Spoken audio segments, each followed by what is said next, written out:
Okay, so please just relax your body. Keep your back straight, shoulders are level. Keep your hands on your lap, right hand on your left hand, thumbs are touching.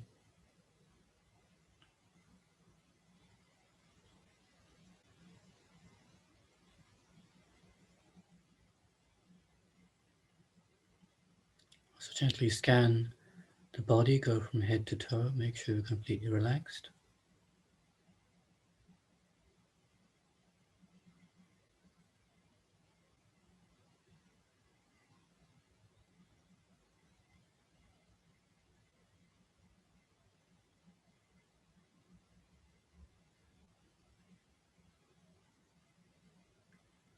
So really ground yourself, take the awareness right down the spine, the hips, the legs, into the feet.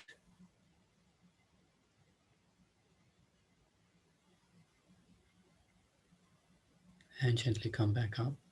Bring the awareness up, back through the legs, the hips, come to the front of the body, go across the shoulders, come down your arms, into the hands.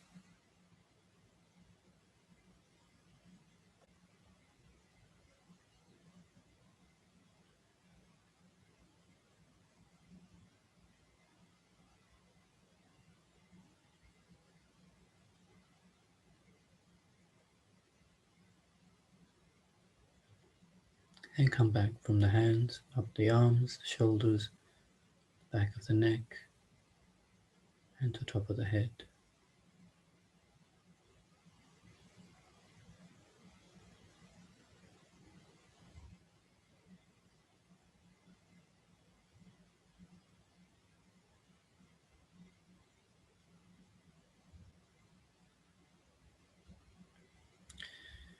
And then just gently place your awareness onto the breath, the natural movement of the breath. You're not controlling the breath, you're just watching the breath.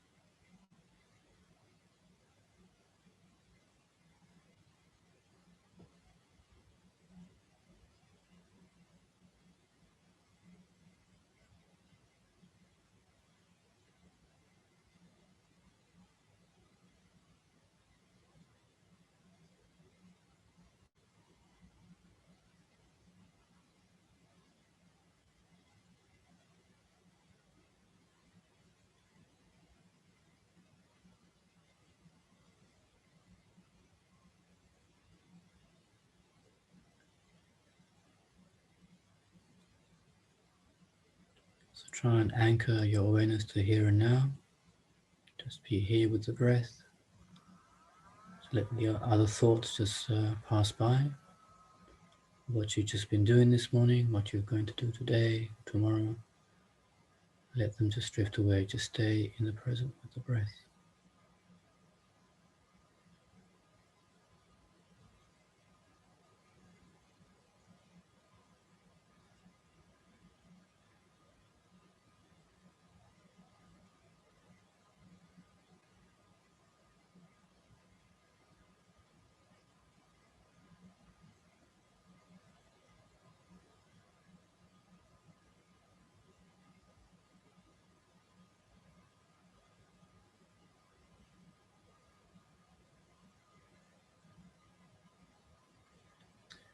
And then bring your mind to check why you're here, what's the purpose for you to listen to this particular subject.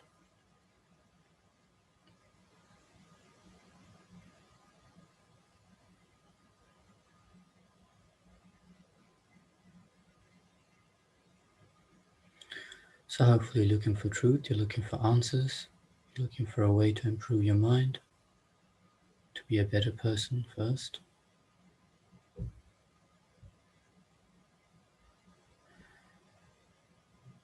So being a better person depends on the mind, depends on developing virtue of compassion and patience, opening the mind to forgive, to be grateful.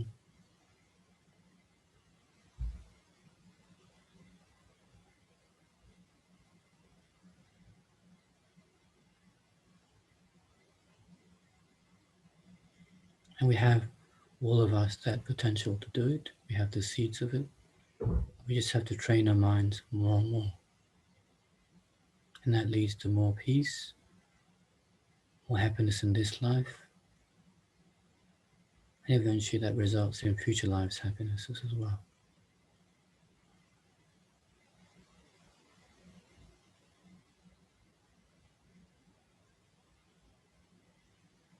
So in front of us, we now imagine the space in front of us, the image of the Buddha. So not just an image, but the Buddha himself appearing. So not like a tanka, not flat, and not like a statue, a heavy, solid object. It's actually a living Buddha, full of light. So depending on your preference, it can be one arm span away from your forehead, or one body length away from your forehead, about the size of the palm of your hand.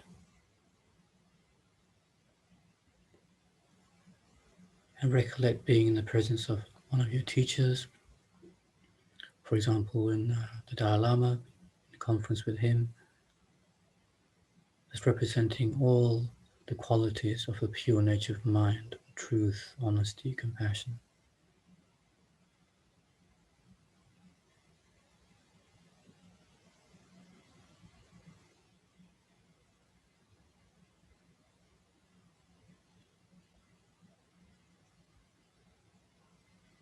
And think how wonderful if we could emulate those minds. We can become like that.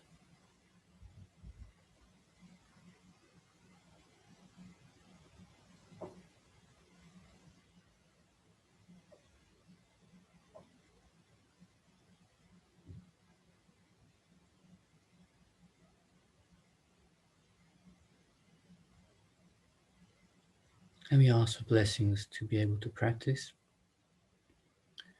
to abandon all the harmful behavior that actually results in more distress, anguish, and stress in ourselves and in others.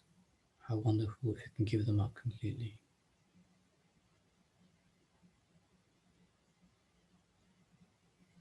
If we take refuge in his methods that he's taught us, to abandon all those harmful activities of body, speech, and mind.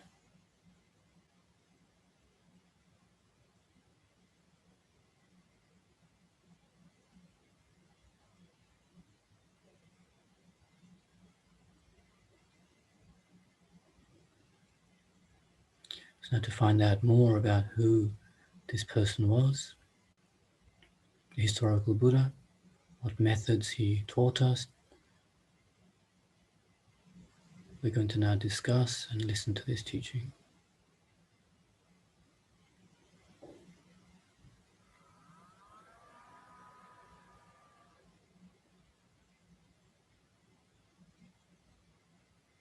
So those who've taken Buddhist precepts, Buddhist commitments, you can recite the prayer. I go for refuge until I'm enlightened, the Buddha, Dharma, and the Supreme Assembly. By my practice of giving other perfections, well, by the merits I create through listening to Dharma, may I become a Buddha in order to benefit all sentient beings. And integrate those words with your mind.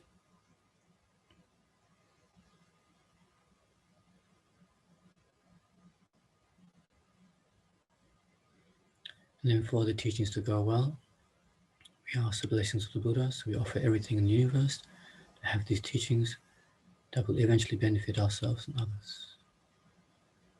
So we offer this ground anointed with perfume, strewn with flowers, adorned with Mount Meru, the four continents, the sun, and the moon. I imagine this as a Buddha field and offer it. May all living beings enjoy this pure land. Yedam Guru Radna Mandalakam Niryataya. So in Sanskrit just means please accept this offering and grant us the blessings to make these teachings go well.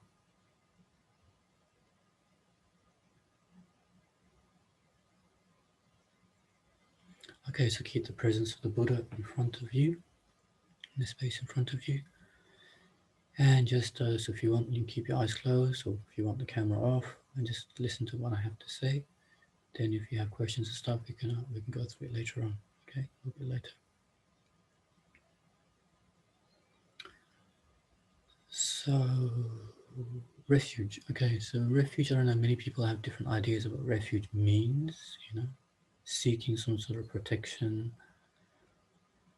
So we have to find out why we're looking for protection. What's it about? Because normally we're in some sort of fear or stress or anxiety. We look for something to heal our minds when we're, of course, physical and mental, but normally it's mental first. Then we get this grasping to be free from that, whatever it is. It could be a mind of sadness, mind of boredom, extreme anguish or stress. So then we look for means to relieve those things, right? So what do we normally look for? We need to check. What happens when you're sad, when you're down, depressed? Yeah, then you want to connect. Okay, so you look for refuge in relationships, partners, communication. So if you are, lonely, also, yeah, it's connection. There's a need for connection. Need to be protected. Some way the mind needs to be protected by this thing you're going through. So you normally we look for an external thing for our protection. Just like a physical, when you have a physical discomfort, like it's very hot or very cold, we look for something that's going to give us shade, coolness, or give us protection and warmth from our houses and whatever, our clothes. So that's kind of, when we talk the Buddhist mind, Buddhist context of refuge, is going for protection. So we have to, in this context of discovering Buddhism, we have to put it into its right box. Otherwise, we're going to be, all over the place. Yeah. So why did Buddha talk about this particular refuge? Yeah. It wasn't this ordinary stuff. Like we're normally going for refuge in sex, drugs, rock and roll, all the normal things, the sense pleasures, but it has never really fulfilled us, right? To check from our own experience, we've always running after external things, and we always get dissatisfied because we always end up in a rut, right? So it's kind of, after a while it's exhausting because we do it more and more and more, and we just like, that's it. Is that it? Like Rinpoche, like Lama Zopa always quotes Mick Jagger's so the satisfaction, can't get enough. He was do more and more and more. Can't get it. So I can't sing up the precepts today, but anyway, my singing voice isn't very good anyway. But yeah, so that kind of, you look running after all these things, constantly being disappointed, constantly, or the outside objects don't give us happiness, right? So you see, in the Buddhist context, it's, of course, the secular way we can think of this life. Yes, this life, we run after many things. So, we're never happy, we get distressed, more disappointed. In the end, we have to go through psychologists, psychoanalysts, counselors, everything to put something in our lives into balance, because we can't figure out what's happening to us, right? So here, in the Buddhist context, he's talking more about the mind. What's happening in the mind? Because everything's coming from the mind. Even the way we look at things outside is coming from the mind, right? Something might look completely normal, rational, perfectly okay outside, but because our minds are deluded from anger or jealousy or pride, we project that onto this external, whether it's a person, a situation, or something, some event, and it completely blow it out of its normal perspective, and then we suffer so much because of that, because our mind made that stuff happen, right? Why? So when we talk about mind, there's mind as consciousness, and there's mind in particular types of mind, like there's virtuous states of mind, like faith, compassion, loving kindness, non-harm, and there's negative states of mind, like anger, pride, jealousy, all these negative states, which are minds. You see, those minds are not based on truth, because it doesn't see reality, right? So that's why we call them wrong conceptions, and that's why they're faulty. They're like sandcastles. Yeah, they can be easily washed away. Okay, not easily, but they can be washed away. Depends on how strongly you put the different antidotes in. Right? So this is where the protection comes. Right? We say want to protect our minds. We protect our minds by putting those particular antidotes. So you look at what the Buddha, this being that we try to visualize in front. It's like this image above me. It's a historical Buddha. It's a beautiful statue in Bodh Gaya, the temple in Bodh Gaya. It's supposed to be the most accurate representation of him, right? So this being, of course, is a wonderful being. I mean, he had all these 32. We'll go through some of the marks and signs quickly because it's a long list. But his amazing physical features. But that's, of course, it's inspiring when you see somebody like this. It's very attracted to a being like this. But that's not the main thing. The main thing is what he gave us is these methods, these particular antidotes, and they work right now for this life. Okay, because if you put them into the mind, into action, into these minds, they bring us immediate relief, right, in this particular life. And then in future lives, because in the Buddhist context, our continuum does go on, it brings out results in the future lives, right, in terms of happiness, in temporary happiness, and also ultimate happiness, which means complete freedom, liberation from samsara, and complete enlightenment. So we have to, I'm not sure how many of you are familiar, some may be new, there's two actual goals the Buddha gave us, right? So one was in terms of being completely free from samsara. So samsara is this Sanskrit word we use for the continual taking of rebirths without control due to karma and afflictions, right? So when you remember, for those who study a little bit, second noble truth, right? Why are we here? The origin of suffering, karma and afflictions. So due to that, we take rebirth again and again and again. I mean, it's quite difficult to fathom because we talk about it all the time. Even the Buddhists, we talk about, oh yeah, I know. I was listening to some of Rene actually. I mean, I was lucky enough to listen to some of Rene's teachings here in Nalanda. Venerable Rene, I guess some of you know of him, and some of the transcripts that he's been given in the last year. Actually, I was able to read some, and so he gives quite a good example. Just because we're not really settled on a mind being beginningless and having taken all these lives. We kind of intellectually know it, but it hasn't really sunk down. Sometimes you see he goes back to the first module in discovering Buddhism, the mind and its potential. It's also thinking, also some of the meditations on, I think, basic ones. Meditation 101 talks about the continuity of mind. A very important topic to just see this mind, this body connected this life, but this mind wasn't produced by the body, it wasn't produced by the brain, right? It had, because why do we say that, right? Because you see, in terms of Buddhist context, there's substantial kind of main causes for effects, and there's cooperative causes. Okay, so like for example, when you put a seed in the ground, right? When the seed, with all the cooperative conditions, the earth, the humidity, the light, the moisture, etc., it gives a certain plant, right? A certain sprout. But the sprout came from the seed, didn't cover all the conditions around it, right? So the body is kind of a condition, but it's not the main cause for mind. Why? Because mind, in the Buddhist context, is not substantial, it's not form, it's not matter. The body is matter. So we would say, well, how can somebody which is not matter, a form, a molecular structure, produce something which is not matter? It just doesn't make sense to us, right? But for some people, they say, well, it doesn't matter, it produced mind. We'll say, okay, then if that's what you want to believe, fine. But you step out of the logical reasoning thing for us, right? So many people say that, the mind is just, it came from, I don't know, one big mind, or it came from many people coming together and produces, we all disperse into minds. So we haven't got that theory because it's impossible for us to think a body which is physical can produce a mind, right? So with that reasoning, we take the mind back in its own continuity from today, from this morning, in America, to last night in your sleep. So again, the mind is a gross quality and a subtle quality. In sleep, you're in a subtle quality because your sense organs are shutting down, right? More or less, right?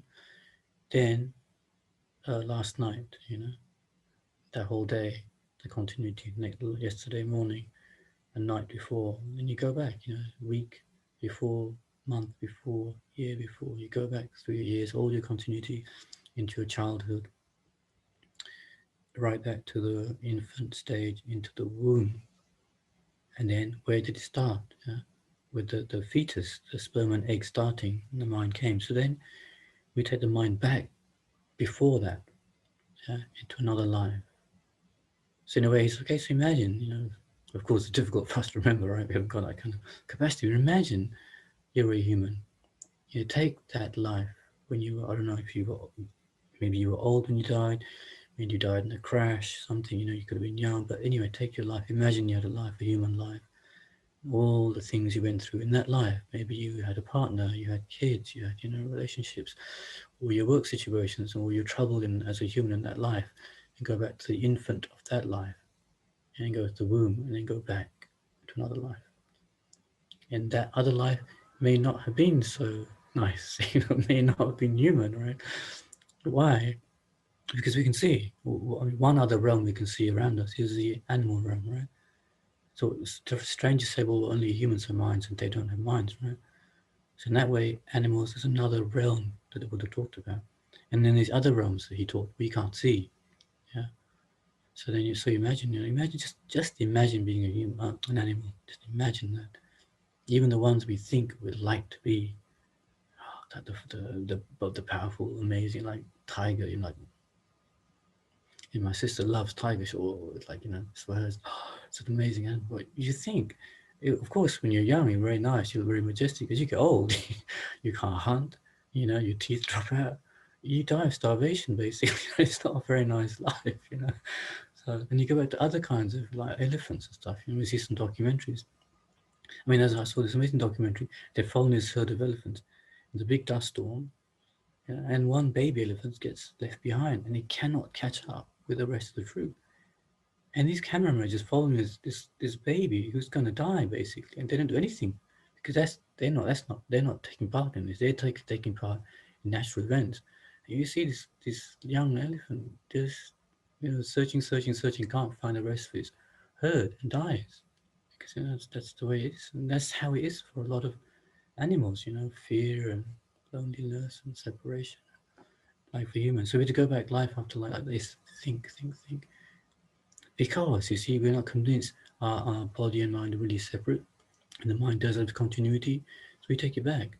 Like millions of human lives, millions of animal lives. So go back to other universes, see, because we also our idea of, well, mind started only when this world started, which is completely not for us possible, right? There's many universes, and there's many other types of humans as well, which we can't see, right? Human realms existing. So then you think, wow, gosh, I must have lived through all these things, and I'm still here, and I'm still not bored, and I'm still. So you see, unless you really think enough about suffering, we're just going to end up thinking, well, it's okay actually. I don't mind it as it is, because in a way, even this life as a human, it's kind of not too bad, Samsara's not too bad. You got one step in it and one step wanting to get out, but the one in it is quite so strong, right? So that's why the urge to leave isn't there. So that's why the Buddha gave the first truth, you see, the noble truth of suffering. Yes, it's not just the gross sufferings. Yeah, people, oh, the children who were, I don't know, abandoned or abused, and all this, the animals are abandoned and mistreated. Yes, that's gross suffering, but it takes way beyond that. Yeah, so we have to go back in even what we call pleasure. They all change. They all end up in dissatisfaction. Yeah. So when we think about that and think about the different lives we can take, we've lived through already many times. Yeah, and we've been all kinds of different humans. All the things we normally dream about having, we've had before. You think, okay, so I'm still here. So and I'm gonna have to go somewhere worse after this. It's not so pleasant, right? I mean, oh my gosh. So that brings us kind of fear. I need protection, right? So the first type of fear the Buddha gave was this. He said, kind of said, if you look at it realistically, most of our lives we haven't been doing stuff which are kind of good or virtuous. So if you look back all these millions of lives, so, also especially being animal lives, yeah, out of instinct, we kill, we harm everything. So those things with the four factors, it brings us into karma, how we collect a full projecting karma, what that takes us into rebirths. So I don't know if some of you studied that in the last modules of discovering Buddhism. So that it takes us into new lives. Yeah. So all the harmful actions, project us into undesirable rebirths, and we don't really want that. So that's what the Buddha gave. If you don't want that, you know, the first type of fear is to look at what we call the lower types of rebirths. Yeah. So there's hell realms which exist, but we can't find them because we can't take a photo of them. So maybe the CIA should go and do a special operation to find out whether like the SEAL. They have this what they call SEAL teams, where they go all these all different places. You can send out a SEAL team to find out where the hell realms are and the predator realms, because they are described in a way which is like some people say, oh no, they're just a state of mind basically. Yes, they are a state of mind, but with it comes a body, right? That this realm is a state of mind. We also go through similar types of a hungry ghost realm or animal realm, because of strong afflictions, but we're still in a human body, right? So those realms described as having a mind, a particular type of mind with a particular body. But when to find those realms, then it's difficult. Yeah, have to actually seen where they actually exist in a particular place. But just because we can't see them existing doesn't mean they don't exist. I was reading Rinpoche's because I'm doing some mandala offerings now. For me, it's a bit difficult to have this universe existing, with this map mirror in the middle, and these are kind of the sun and the moon, which are supposed to be like flat discs. So even the Dalai Lama has recently said, well, it's a bit weird, no? When the Americans have been up, the astronauts have been up there, and the sun is not a flat disc, and the moon is not a flat disc, they're actually, So how does it exist? How does that, how does it go with our teachings? So Richard said, well, okay, His Holiness does say that, he does say that, but in the end, he's still doing mandalas himself. So what does that mean? What does His Holiness visualize when he does a mandala? And also, Richard is saying, look, some people even this life have never seen gold. Actually, yeah, even me, I haven't seen like a gold bar or something nugget. It's just because you haven't seen it doesn't mean it doesn't exist, right? Many things that exist in this human world we haven't seen yet, but doesn't mean they don't exist. So for him, it's similar to Mandela. The Mandela, some beings can see the universe existing like that, right? Just because we haven't seen it in that way doesn't mean it doesn't exist, right? It's the same with some of these other realms. Just because we haven't seen it doesn't mean they don't exist. It wasn't something the Buddha made up to scare us. They actually exist. So that's why if you look at Lamrim teachings, he goes into a lot of detail about these realms, right? About a particular type of hells. So in a way, you have to kind of imagine going and being born in there. It's not like something that we look at a movie. So yeah, it looks pretty terrible. We actually have to imagine our mind in there with that particular kind of body, right? And that gives you goosebumps, that gives you shivers, that scares you. So that kind of fear, we go for some kind of protection. We say, oh my gosh, I don't want to go there ever again. So that's the first type of refuge, yeah. So then you look for somebody who can help you with that. So what can help is somebody who knows all the methods to free you from that. So the Buddha, being this being we call, having this kind of free of all kinds of fear, having all this skill, all the methods to teach us, being impartial, like he's not helping only people that give him things, and not helping others who don't give him things, and he's got a completely compassionate mind, right? Helping all beings in the same way. So with these four kind of qualities of him, we look for this particular being to help. Right? So what did he say for that first level of how to not go to those lower realms? Ethics. Yeah, that's the basis of the Buddhist teachings. Ethics and non-harm. So then there's the idea of not engaging in the 10 non-virtues. So to go back to all the teachings that we've heard of what it is to produce a full projecting karma by the 10 non-virtues, from killing, stealing, sexual misconduct, lying, divisive speech, harsh speech, meaningless talk. There's covetousness, ill will, and wrong view. So we have to learn how we actually produce those negativities, because some are probably done, but not with all the four factors. So that gives what we call a ripening effect, which is not definite. Right? So we're not sure how that's going to ripen, in what way. Right? But if they're done with all the four factors fully there, then it gives definitely, unless they're purified, will give those results in those realms. And somehow we take it a little bit lightheartedly, so it doesn't scare us, right? So that's why if you listen to Rinpoche, especially Rinpoche, he's hammering us with this thing because he's trying to scare us. Because this is obvious, it's going to happen, right? So otherwise we get, well, even nowadays, I mean, I've seen Rinpoche now for the last, I don't know, 20 years, but I haven't seen him in this aspect so much, Now he's almost like screaming at us. He's got a voice which is like, I mean, it's I haven't heard this kind of voice before. It's like some other. It's like there's another being inside him, which is body, and he's shouting, and it's gonna be like, because I think he said it so many times, and a lot of us we haven't got it. Can we sit there like looking very holy and not moving, but our minds are still completely in samsara, right? So it's going, do something about it because you're 1 foot, one step away from those around. It's just actually one breath away, he would say sometimes, yeah. We look around, oh, we see the animals, we see the ants, we see the bugs, we say, oh, poor them, But it doesn't cross our mind that that could be our next rebirth, maybe even tomorrow.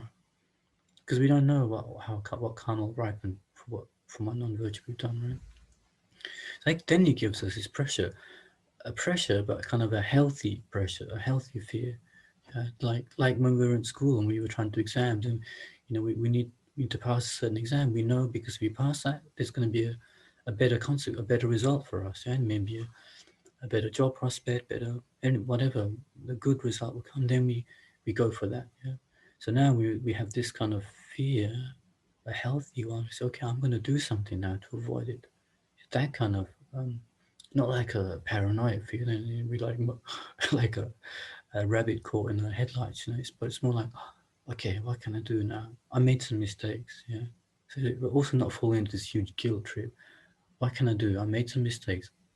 So now you look for methods to purify, look for methods to accumulate virtue. So in essence, that's kind of the purpose of our life, right? If you really want to get on, even just for our own benefit, yeah, we need to purify, we need to accumulate merit. Yeah? So then we look, last one of our workshops was the 35 Buddhas that was given as a practice by the Buddha Shakyamuni, right? So these are methods we can use to quickly purify all those causes we've created to go to those lower realms, right? So I mean, what gives us this? You see, that's the first thing, the fear, right? We don't want to experience those realms. Okay, if that's scary, somehow your mind cannot grasp it. Think of human realms because that you're sure that first you have to kind of prove to yourself this mind does go on. It came from somewhere, and it does go on. What determines where it goes is our karma, right? So then imagine if you can't think of the other realms, the lower realms, think of the human realm. Really, I mean, incredible suffering people are going through now, and there's nothing they can do. The difference is that suffering is great in this realm, right? But they die at some point. In those other realms, that kind of suffering is maybe 100 times greater, but they don't die just like a human dies in this life, right? They have to go through until their karma finishes.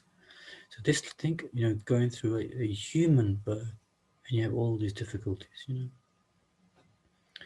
Then that's kind of also a little bit, it's like it just comes in your throat. I don't want to go through that either.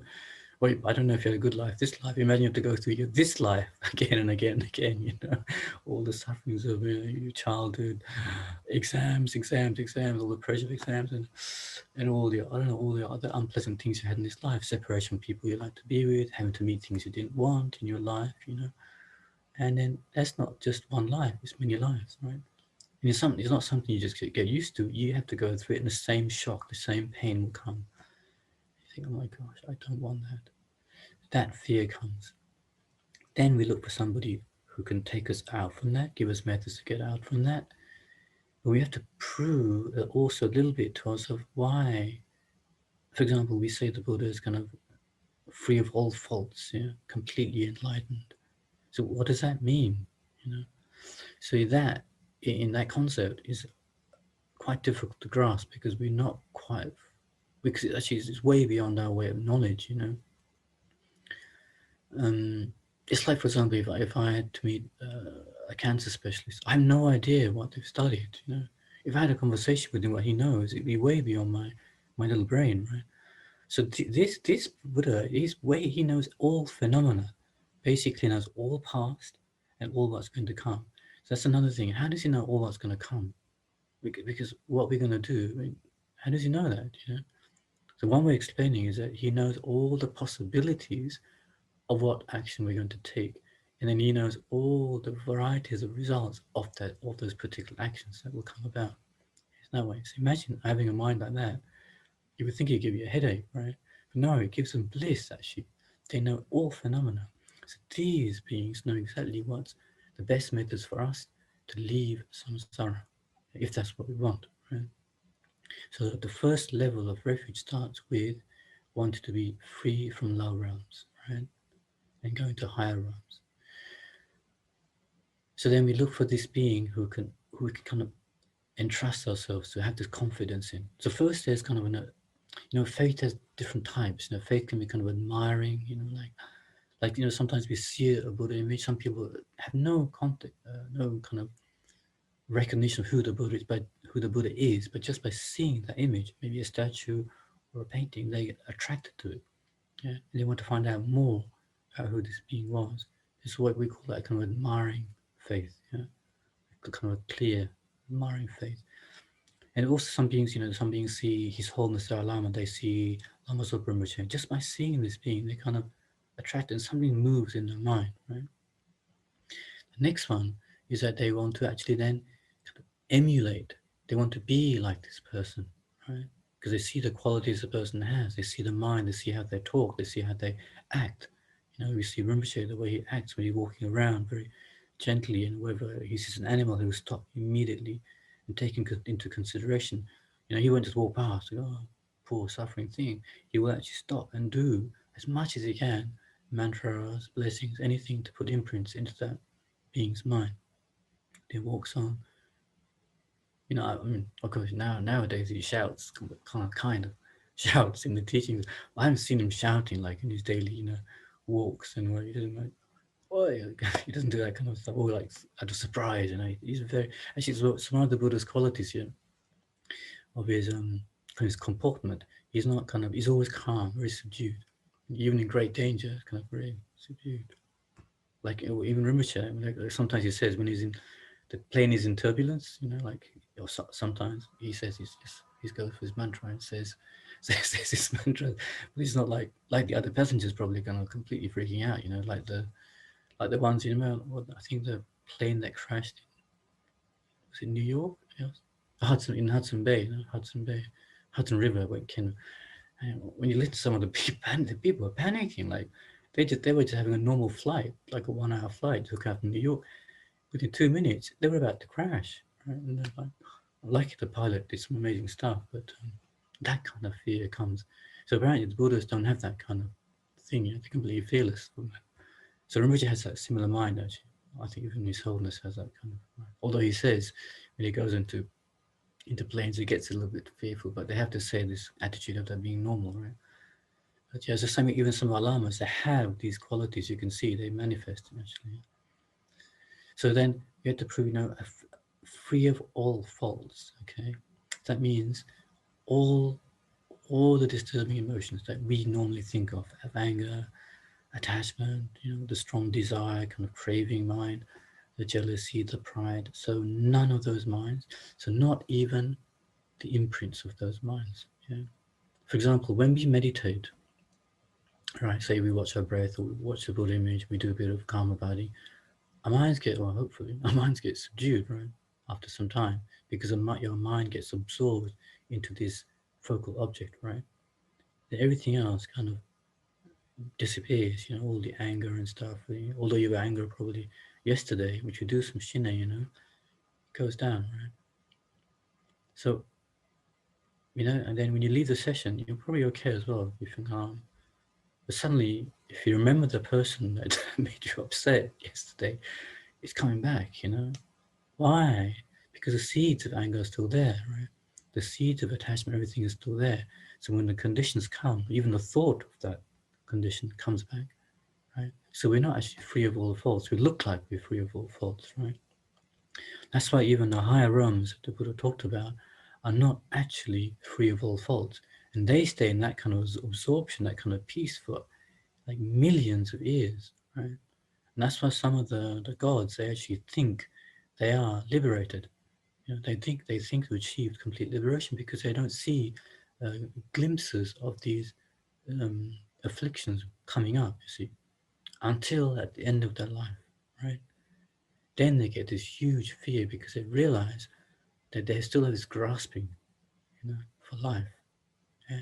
And that's what actually nurtures, the karmic seeds that brings them back into a kind of the lower states of existences. Yeah. So then you see, you realize even those higher realms we thought. So I mean, there's a there's in Buddhism there's like three main realms. We call it desire realm, which is what we're in, and all the lower realms. Then in that desire realm, there are also types of God realms. Okay. Then from that, there's form realm, and formless realms. And two higher realms. The formless realm has no form like we have, and not even like a light body. Yeah? It's just mind, and they're in a complete absorption of meditation, and they're completely blissed out. But the thing is, their afflictions are still present, yeah, in seed form. So then they'll ripen again. Yeah, they will come up because to be in those realms finishes sometime. When it finishes, all the old types of mind come back. Yeah, they nurtures old karma, and they come back in samsara. Yeah, this is why this is the second type of refuge, where we say, well, just to be free of the lower realms isn't okay. It's nice, but that's not the end of it, because even the higher realms eventually they finish, right? So then this practitioner will say, well, I want to be completely free of all those realms, and yet it doesn't come automatically. You have to think about all the other realms we could be born into, right? And be kind of almost disgusted by it and think, wow, what's the point? What does it bring actually in the end? All these, even the higher realms, we work for all those blissful states, but they will finish at some stage. Yeah? So in that second type of refuge, you not only want to be free from lower realms, but even all the higher realms, what we normally call kind of pleasurable existences, because they're in the nature of change. Yeah. Then we're looking at what's called the third type of suffering in the Noble Truth of Suffering, all pervasive suffering. Just by being conditioned under karma and afflictions, we go round birth to birth to birth. So that's what we call a mind which is going to be free from all the afflictions and its seeds. Yeah? So this is where the Buddha gave the first kind of main goal in the Buddhist practice, is to have complete liberation from all these different realms. Yeah? So we call it nirvana. Yeah? We give it a name on that thing. If we don't give names, you can't work with things, right? So this concept, we put a name, label it, we call it nirvana, cessation of all those continual rebirths. Okay, so what's the method for that? Yeah, for example, not to go to lower realms, yeah, is abiding in ethics, to actually refrain from the 10 non-virtues. Okay, that's the basic minimum. Yeah? And then, of course, if you can, you take the lay vows, the refuge lay vows. Some of you may have taken them, right? But then when you think higher, okay, am I going to higher realms? But then even they finish, then the mind is going towards a complete liberation, this nirvana. So it's a stopping of all these afflictions, and the seeds. So we have something called, obstacles to liberation. So I'm not sure if Shaman's got that. The little, oh, Heather's got it. I did a little handwritten thing of two main obstacles, okay? All our anger, attachment, jealousy, pride, all of them gone completely forever. I mean, it's difficult to fathom, right? We see it's a possibility. Why? We have to come back to what's mind. Mind, there you go. Obstacles to liberation. You had it for a second. You got an imprint of it. Okay, doesn't matter. Okay, the first one, obstacles to liberation, is all our afflictions and the seeds of those afflictions, like anger, attachment, ignorance, etc. Okay, the second type is what we call obstacles to full enlightenment. That's the imprints of all those afflictions that rest in our mind, and then those actually cause us to have the appearance of what we call inherent existence. But that's another thing we'll go into later. Okay, so you can take it off the screen now. So what makes it possible for us to get rid of all those afflictions? Okay, so remember, like I said, all those afflictions are not based in reality, because we don't see reality. When we are full of anger, we don't see the person or the situation as it is, because it's completely clouding our discrimination, right? So when we put kind of the reality back, we put, okay, what is this person actually? Why was that person saying that? Have the complete picture of this person, what they said, what irritated us, etc. We're able to see clearly the anger, our anger was completely unjustified, right? So we put the antidotes, of course, there's patience is one antidote, but if you think about it, when you're actually in the moment of anger, it's a little bit tricky to be patient, right? Patience is something which stops anger coming. So that's something we are practicing all the time to stop the anger arising, right? So the more patient we are, there's no space. It's like when the sun is out, there's no space for darkness to be around, right? Because it completely illuminates everything. It's the same when patience is there in full-fledged form. What's patience? It's a mind that's able to bear up difficulties. So there's three types of patience, but a mind that can bear up all kinds of difficulties or suffering happening to our lives, even the difficulties in our Dharma practice, etc. Right? So then there's no room for anger to come. You see, there's no space for it to come. So in that way, it stops anger coming. So if we have it perfected like the Buddhas have, right, there's no anger anymore. It's completely gone. So in that way, we see, you know, that we can actually root out all these afflictions one by one. And of course, all of them have different levels. Okay, it's not like, anger's gone just like that because you have patience for 1 or 2 hours, you meditate. Well, it's gone. We have to go through many degrees of anger, of attachment. Attachment gets more and more less subtle for less subtle kind of objects. Yeah, and the jealousy and the pride. Because the pride also one of our strongest afflictions. We see, of course, we have a gross identification of our knowledge, of our um, identity, our country, all these kind of things.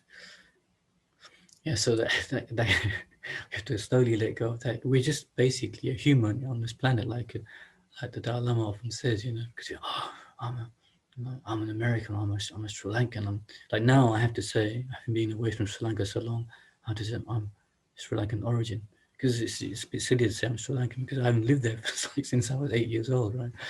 But still, I have to associate. I'm from somewhere, right? I have to put some origin to it, so I have to say that. But then if I suddenly, it's my country, it's a bit weird to say that, it's my, this, all this pride comes with that. And that can become more and more subtle. And we can drag it also into our spiritual life, you see. I am a Buddhist. No, I'm now a Gelugpa, and I'm following this person and this person. And this kind of also is related to attachment, you see, quite strongly. So all these can be got rid of, you see, reduced by putting antidotes, right? So we can see for ourselves, how if we're more compassionate, yeah, there's less selfishness around in our minds, yeah. We can see from our own experience, right? And the more compassionate we are, the more we like to help people, the more we can act. We can the stronger, the more vast the compassionate mind is.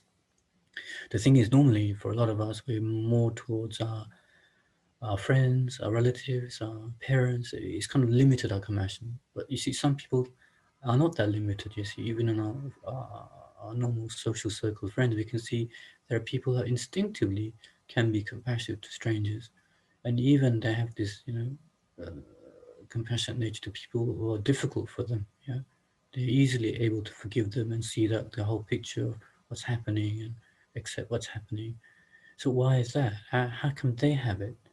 And we don't have it, or we don't have it as strong as them. They used to always puzzle me when I was younger. Actually, when I was at school and stuff, I used to see, how come is that like that? And I knew some of their parents, so they didn't get it from their parents. How come they got it? I haven't got it like that. What makes them? So of course, many people explain it from God or this or whatever. So we explain it from past lives, past life tendencies. We brought it with our training from past lives. The more we habituated our minds from past lives, we bring it easily in this life. So you can also see it with many lamas. They bring it into this life. That kind of nature of being generous, being compassionate, being kind. Less angry. They have that almost instinctively with them. So in the Buddhist context, we explain it through past lives. So if you see it as a lack, you have to do something about it. We can't just keep praying, say, Buddha, please make me more compassionate. Of course, you might get some blessing because you're trying to go towards virtue, but you have to do your own work, right? You have to do some work. The Buddha can't do everything like that. So they need to put it into meditation. So that's why things like the six causes of one effect, thinking of more and more being suffering, not just thinking of our own little circle of friends and relatives, thinking of every being, then the mind can increase slowly. And we have to do it. We have to put our exercise mind in. It's like the gym workout. Yeah, we can watch many things on YouTube, all the exercises they give you. Unless you do the actual training, nothing's going to happen to your body, right? So we have to actually put it into our practice. So this is where the Dharma thing comes in. When you talk about the Dharma refuge, it's our own practice which protects us, right? Of course, we've all the scriptural knowledge that's the external Dharma, but the real thing is, I have all these books now, Kishizopa, I've got all these new volumes. Well, I haven't touched it yet because I got so many other things to read. Yeah, so I got the brand new copies. I'm so thankful to have them because it's so difficult because we have many copies in the library because everyone's taken them out because they're doing a London course at the moment. So I thought, I should have my own copies. But now I've got them in my room. I'm hardly looking at them. So that's not the point, you see. You have to actually put it into your mind, you see. Read it and put it into your mind. Then that protects you. Wherever you go, you're protected. You don't need to have the books with you all the time, right? Because that's the Dharma protection. Right? So let's go. Because the Buddha is free of all faults. Yeah, all these obstacles. Yeah. So that's he gave this first type of what we call nirvana, a stopping of all these afflictions, because he knew some of these beings, we haven't got the strength of mind to work harder and longer to get rid of all the stains, what we call the imprints of those afflictions, which takes a lot more work, right? So the Buddha with compassion, yeah. So one of the qualities of his mind, you see, he knows all the capacity, the limits of beings' minds, where they are, how far they can go, and what their intelligence is, also what they can accept, what they can understand. So he knew some beings in this life, for temporarily, they wouldn't be able to go for what's called the higher nirvana. So you see, there's two kind of goals in the Buddhist perspective. There's a lower nirvana, which we talked about, the obstacles to liberation, which takes up all the afflictions and all the seeds. And there's a higher one where all the imprints of those afflictions are gone, right? To do that, you need a longer time and longer effort, many lives, a lot of practice. So you combine that with bodhicitta. So the other one, for the lower nirvana, there's no bodhicitta. It's a personal liberation. You're thinking, I don't want any more suffering for myself. It doesn't mean you have no compassion at all, because you can see your parents suffering, you can see your relatives are suffering, because again, due to what? Due to afflictions, due to the gross afflictions, anger, jealousy, and pride, etc. And where's all that coming from? So that we have to go to the root. Yeah.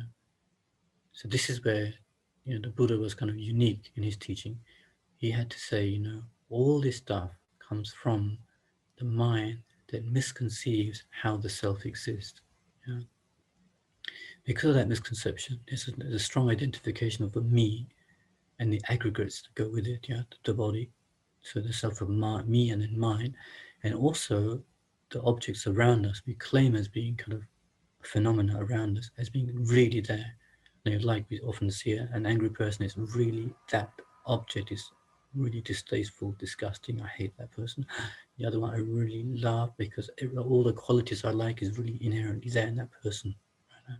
See, so we see that misconception as a lie, as a cheat, then we let go of samsara, right? So we gave the remedy, first is ethics, yeah, which leads to concentration, that leads to the wisdom that understands how the misconception is a cheat, a lie, and breaks it. So of course, this has to be done over lives, right? And so the person is thinking about all their suffering, that they're going to have to suffer many lives ahead, even the good rebirths are going to change, and they kind of get completely kind of fed up with samsara, having to take all these rebirths. And of course, they're thinking of others. They're thinking of their parents. They're thinking of relatives, friends.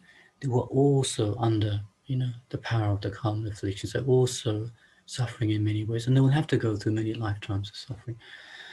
And this compassion arises, and the wish also arises. How wonderful, may they be free of suffering. How wonderful if they start to practice ethics, start to practice concentration, understand wisdom, and slowly, life after life, free themselves, you see. So there isn't a wish of, well, I like to do something about it. It's like I can really free them. There's a kind of a wish, I wish them to be free of suffering, but there isn't this kind of wholehearted responsibility of I will take on the responsibility. So this is a demarcation for the Mahayana tradition, right? Because this Mahayana practitioners, the Buddha could see there were other beings where the compassion was so strong they wouldn't leave it just as a wish. They would actually take it on as a responsibility. So then he taught the Mahayana path. Right? So Buddha first gives the first goal, the little self-liberation, because he knew some beings that's just where they are. It's not something like we look down on, although we normally in our language we use it as a smaller scope or smaller vehicle, or we call it also lesser nirvana. It's pretty derogatory. I'm sure they don't like to hear it like that, but it's an amazing goal to be free from, because you don't harm anybody anymore. You're free of samsara, right? But you see, in terms of the minor context, we see even that as being a little bit self-concerned, right? So for those who have a higher kind of capacity, more vast mind, the Buddha gave the other goal, right? So let's look at that. You know, the methods for the lesser vehicle. We call it the lesser nirvana. Is ethics, concentration, wisdom, which is also something we have to practice, right? So that's why if you go through the Lam Rim, it stops there in the middle scope. So these, like Lama Tsongkhapa would say, this is what you need now for the lesser nirvana: perfect ethics, perfect concentration, and perfect wisdom. But then he says, okay, I'm not going to teach you on that now. Yeah, like the concentration wisdom comes later on.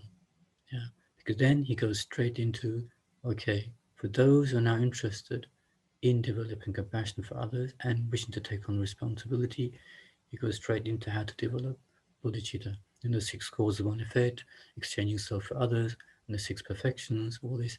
Then he goes on to vipassana. Yeah, vipassana, technically speaking, real vipassana is when you have samatha, perfectly embodying concentration, and from there you can analyze. So what are we analyzing in the Buddhist context? How the self, this misconception, this cheating mind, yeah, it doesn't exist like that. Yeah, the I that we normally think exists so strongly inside the me, and with that is a son of the kind of me, of mine. Yeah, this mine, kind of inherently strongly there. That is the real kind of culprit. Yeah, so with this calm, concentrated mind, we start to analyze, and we don't lose that concentrated mind. See, normally when we do, like when we watch the breath, or we're kind of stable and fixed for a mind, we start to do some analytical meditation, we lose that stability. So here you don't lose it, you see. It even becomes stronger. Yeah. So with that, we start to cut through all the levels, because even that, we call that the wrong view, the ignorance of how the self exists, has many levels to it. It's cut through, cut through, cut through, and that leads to a complete cessation. Because then, when that's cut, there's no more room for the afflictions to arise. Yeah? Just remember, like if you see the the 12 links, the chart, you've seen them, all the six realms. Yeah, you get the six realms. In the middle, there's the three animals, the pig, and the rooster or the pigeon, and the snake. So the rooster, the pigeon is like the attachment, desire energy, mind.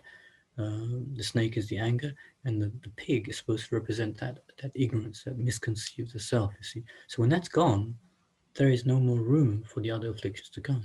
So incredible peace. Yeah. So in that life as a human, of course, you can also achieve that nirvana in another state, because it's not just human beings who can achieve that nirvana. Many lives of practicing of ethics, concentration, wisdom can lead to higher realms. Even those realms you can use sometimes, like those absorptions, those meditations, to leave samsara, right? But you see, when you achieve that state, that cessation, for example, say you're a human, you stay in this human realm because you have a human body, right? When your karma is finished to be a human, then it's finished. Yeah? Then the mind goes on, right? So where does it go? For us, in a minor context, we say that mind, because it still has stains or deflections, will go on. It takes what we call a mental body, got a very subtle light body, and it goes on to kind of a pure, it's kind of a pure land, and it stays there until the mind is ready to be ripened to finish the path to enlightenment. Because see, in this context, in the Buddhist, in this particular school of Buddhism, we say all beings, final goal is the fully enlightened mind. It's just that some people can't approach that yet. So the Buddha had given them the lesser vehicle nirvana first. It's like having a little bit of a holiday in San Diego, or California. I don't know. Whatever holiday is for you, beautiful holiday. Then, because then their mind is ready, then the Buddha waken them. So sometimes they say with the sound, or sometimes with some speech. Then they approach them and say, "You haven't actually finished all the faults." And that's another question. So why would that person now want to leave his amazingly blissful state, because he's completely no suffering at all, right? What would make him want to go into a higher a bliss, basically? Yeah? So some people say the Buddha actually induces a little bit of bliss to make me show that the one he's already in is not so high. There's another level, and that makes me, whoa, I want that. What's that? Yeah. So then the Buddha says, okay, then if you want that permanently, eternally, you need to practice bodhicitta, compassion for others. It's like this, you know. So that inspires him, him or her, the practitioner, to go into the Mahayana vehicle. Right? So there is this now a little bit of we have to come back to who the Buddha was, right? You know, the historical Buddha we heard about, you know, who came to this earth 2,500 years ago, you know, beautiful Prince Siddhartha, born in India, and all this. I'm sure you've heard the whole story. Many variations of this story, and even Hollywood has now depicted that life in Little Buddha. I mean, some of the scenes are quite well done, actually. Of course, who knows what it was like, but it gives you some idea of his life and how he left the palace, and you know how you know he renounced his. I think it's called the 12. Yeah, it's called the 12. And 12. Actually, every Buddha that comes, you know, because that's one of the historical Buddhas, and I think he's like the fourth in the huge line of 1,000 Buddhas to come in this particular time. He's a fourth. Maitreya will be the fifth. So this particular Buddha, each Buddha has 12 specific deeds they do. Right? I can't remember because it also, even that there's some variations. Okay, there's some order to it. I remember because I had to I remember vaguely kind of because I had to do when I was in New Zealand Centre, the Mahamudra Centre, it's a retreat centre. Lama Rinpoche had a project for the wall of the outside. It's strange, maybe on the outside wall of this temple to be decorated with the 12 deeds of Buddha. Right? And I happened to be there at that time, and I just did some retreat, and the director, you know, had this advice. This advice came to the center from years ago, you know. And the thing is, there was no artist to do it, so the director knew I was an artist, and he said, "Well, kind of payback time, payback time for being in the center. Could you help out doing the 12 deeds of the Buddha?" And these are huge things, you know. It's like the size of a door. I think, oh my gosh, that could take, you know.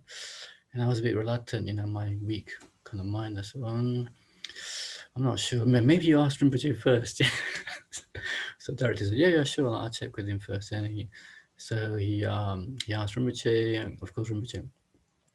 He kind of said, well, if there's no other artist and Gendun is there, yeah, ask him. He can do it. You know. So I got the job. It took me about a year, you know, like because I had to do all. And Rinpoche gave me these small prints, like wood block prints, so just black and white, and I had to work with that, you know, of the drawings. So it's like, yeah, I think the first one is like leaving, because he was actually, you know, he was, because say this is different. Yeah, this is coming from the Mahayana point of view. He was actually in a pure land called Tushita, right? So he gave up his kind of, he was teaching there, he gave up his teaching assignment. It came, he gave his throne to the next Buddha coming, Maitreya. So Maitreya's still there waiting to come down. Thrown to him, said, right, you take over, I'm off. And he took rebirth in the human realm. Yeah. So that's the next picture would be the mother receiving kind of a prediction that she's going to give birth to Buddha. So apparently she dreamt of a six-tusked white elephant entering the side of her body, and then the next day she felt like, I think I'm pregnant. You know, yeah, that was a dream, auspicious dream that she had that she was pregnant. Then there's actually giving birth. Amazing, another amazing miraculous thing. You know, like he came out very easily. She was walking in Lumbini Park. Lumbini Park is still existing. You can visit that there. And she had felt some kind of uneasiness. She had held onto a branch, and he came out. I think he took strides, 7 strides in each direction. You know, and one time he said, "This is going to be my last rebirth. You know, I'm going to free all beings from suffering," and that kind of thing. So imagine a baby that can actually talk already is amazing, right? And then I think it was. I think it's as his youth, yeah, as he's growing up. Yeah, he's growing up. He's because actually he's brought up in the warrior caste. So each Buddha that comes, they come into normally they always come into India, and they come into the highest ranking class at that time because of the caste system. Because the higher you are in the caste system, the more kind of respected you'll be automatically. You see, so he came in at that time it was a warrior caste. And he came in the warrior caste, and he trained in all the skills of archery and all the skills of I don't know what they did at that time, and also the knowledge. You see, but it came very quickly to him. You know, the Vedas and everything, and all the teachers were amazed how quickly he picked things up. And then I think he was enjoying his marriage, enjoying I think his marriage to Yashodhara, his wife, enjoying the pleasures of the palaces. And then, of course, you know, his father already knew at birth, because the astrologers came, that this son would either be an amazing ruler of the kingdom or leave the royal life and become a renunciate. So, of course, the king didn't want that because of his strong attachment for his kingdom. He said, no way. So apparently he tried to protect his son from all the sufferings around the world outside the kingdom that would make him think about renouncing, which seems a bit difficult that he would do that, but apparently that's what he did. So as he grew up, the Buddha got curious and he wanted to see what's outside, and he left the palace 4 times. The story of seeing old people he'd never seen before. I guess either somebody got old in the palace, the king took him away and put somebody else. I don't know, or just some people say just the Buddha was not aware of that. Less like us, we see people, you know, old age, sickness, death, but it's not. It doesn't touch our mind somehow, right? So anyway, so the 4 signs he saw was old age, you know, sickness, death, and the fourth sign was a monk or renunciate, you know, like a sadhu. So the charioteer would always going out with him, you know, would explain, but you know, Buddha, Siddhartha, Prince Siddhartha, this happens to everybody. All people get sick. It's going to happen to you. Everyone gets old. Everyone dies. You know? And then that that kind of scared him. He said, "Oh my gosh!" And of course, he was born to Hindu system, so he knew about karma, right? He said, "Well, is that it? You know, we get round and round like this. Of course, sometimes good conditions, sometimes bad conditions." And that had a kind of distaste in his mind. He said, "I don't want all that." You know. Then that last sign where he saw a renunciate, he said, "That's, you know, what? That's it. What's he doing? He's trying to leave. I want that. You know, whatever that guy's trying to do, I want to try and do that." So of course, you know, he had to flee secretly from his palace, you know, and he cut his hair. So it's quite a moving story because you know the horse, even the horse, of course his favorite horse cries, you know, because now they have to separate. You see, the Buddha says, okay, also to his main male servant called Chanda. You know, he says, "Thank you very much for serving me, but this is it. Now I'm going to my monk's life." You know, and the horse cried, and the servant cried as well because you know, this separation from this great being. So actually, I think when Mustafa he saw that picture that I painted because you see I was trained in the Western style, yeah. So for me to when I see some of these tankas, I get kind of like if you turn your head, your head wouldn't be like it's come off the shoulders, you know, because sometimes tankas look like that. Oh my god, looks terrible, or like you know the body's twisted. You think it's like something from Giotto, you see, Giotto, or you know, like before the Renaissance, you see, they think like, oh my gosh. So I thought, I think I can do it better. You know, it's a bit proud. So I could do a bit more 3D or something with the landscapes and the three kind of. So anyway, I did a figure cutting the hair like this, and I wasn't there at the time. But Rinpoche visited, and he said, This one maybe you could have blonde hair because it looks so it looks so Western. The face looked like. So anyway, so I thought, so anyway, that's the 12 years. So um, so yeah, enjoying all the yeah, seeing the four signs, then leaving. So I think that's in one picture. We're cutting it, renouncing the life, seeing the four signs, and then he does his 6 years of ascetic practices. Yeah, which is actually kind of a sign that what we shouldn't end up doing, like the extreme side. The first he had the extreme extravagant life of a prince. Then he wanted to give all that up. Yeah. Then he went the other extreme. Yeah, after just not eating like even quite often I mean, even now when you see the Dalai Lama, which you see him on Zoom, sometimes he's got a statue of a fasting Buddha behind him, and it's quite big actually. And he quite often says that most temples should have that as an image to remember the hardships the Buddha went through. Because quite often in our temples we have this amazing, beautiful, gilded, gold leaf statues, But actually, so we should remember where that came from. So he did 60 years of austerities, Then he found the middle way. He remember the story. He was, fasting on the banks of the river, and he heard, a musician and his disciple, playing the sitar, and the teacher saying, the string shouldn't be too tight and it shouldn't be too loose because you don't get the right note.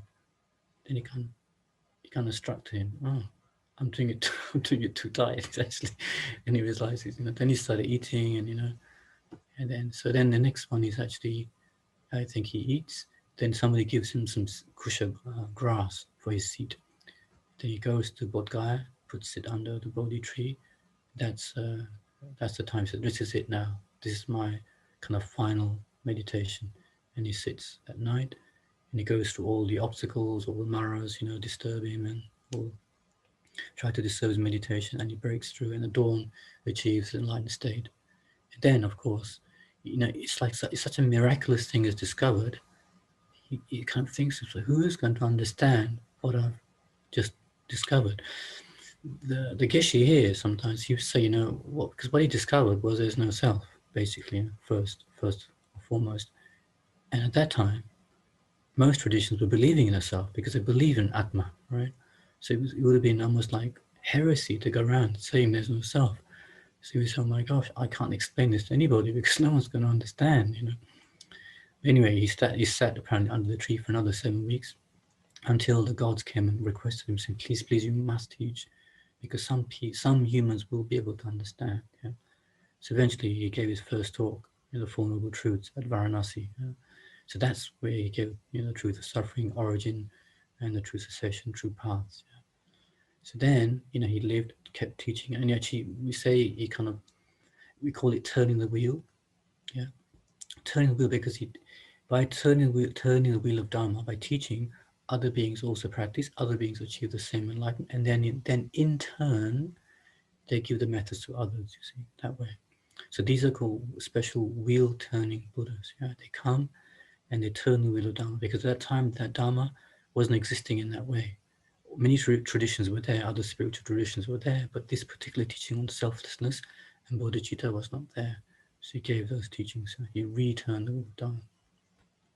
Then, of course, again, he passed away at 81 years old at Kushinaga. So all these sites can be visited, and they're supposed to be kind of the actual sites that these things happened.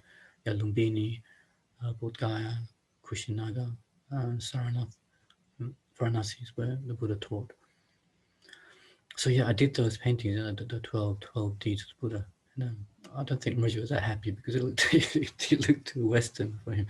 He likes things quite. He's very particular on tankas and stuff. Also, he's a very skilled artist. Yeah, so I don't know if I did my job well, but anyway, it's done. So New Zealand has it on the outside of the wall.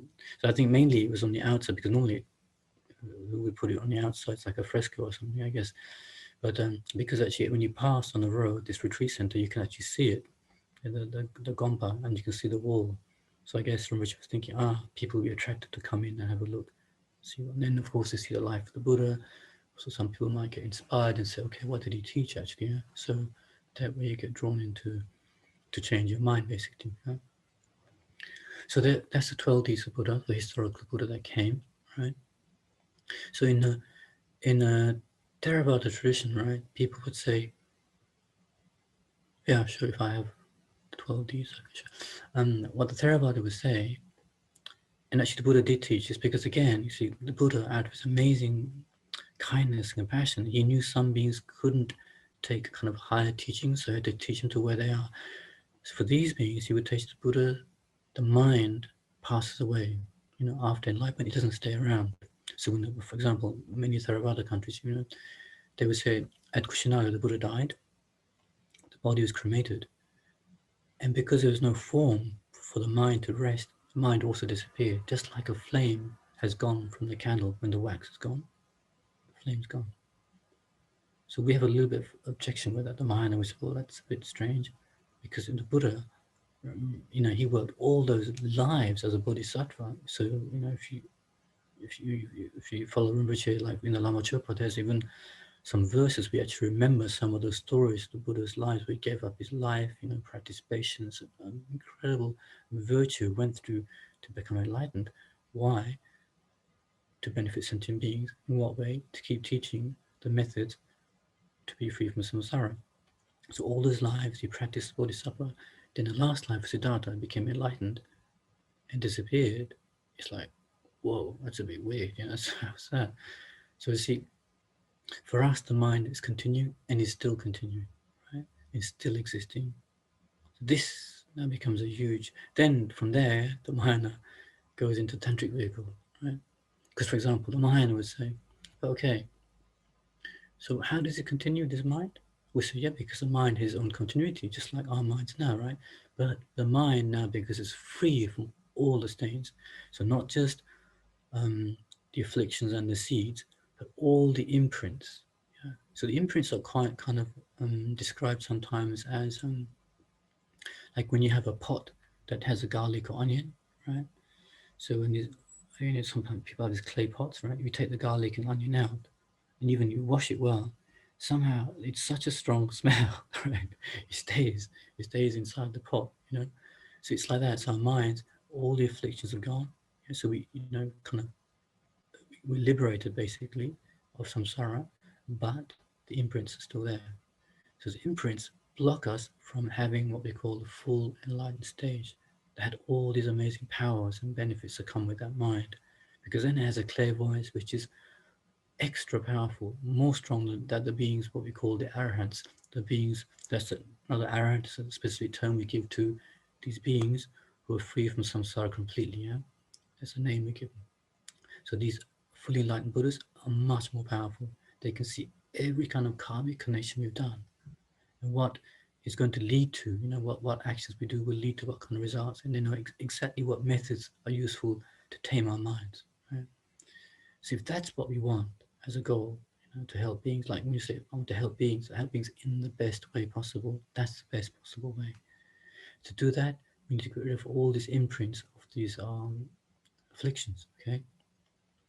So to do that, we need to have this very powerful compassion, which is called bodhicitta.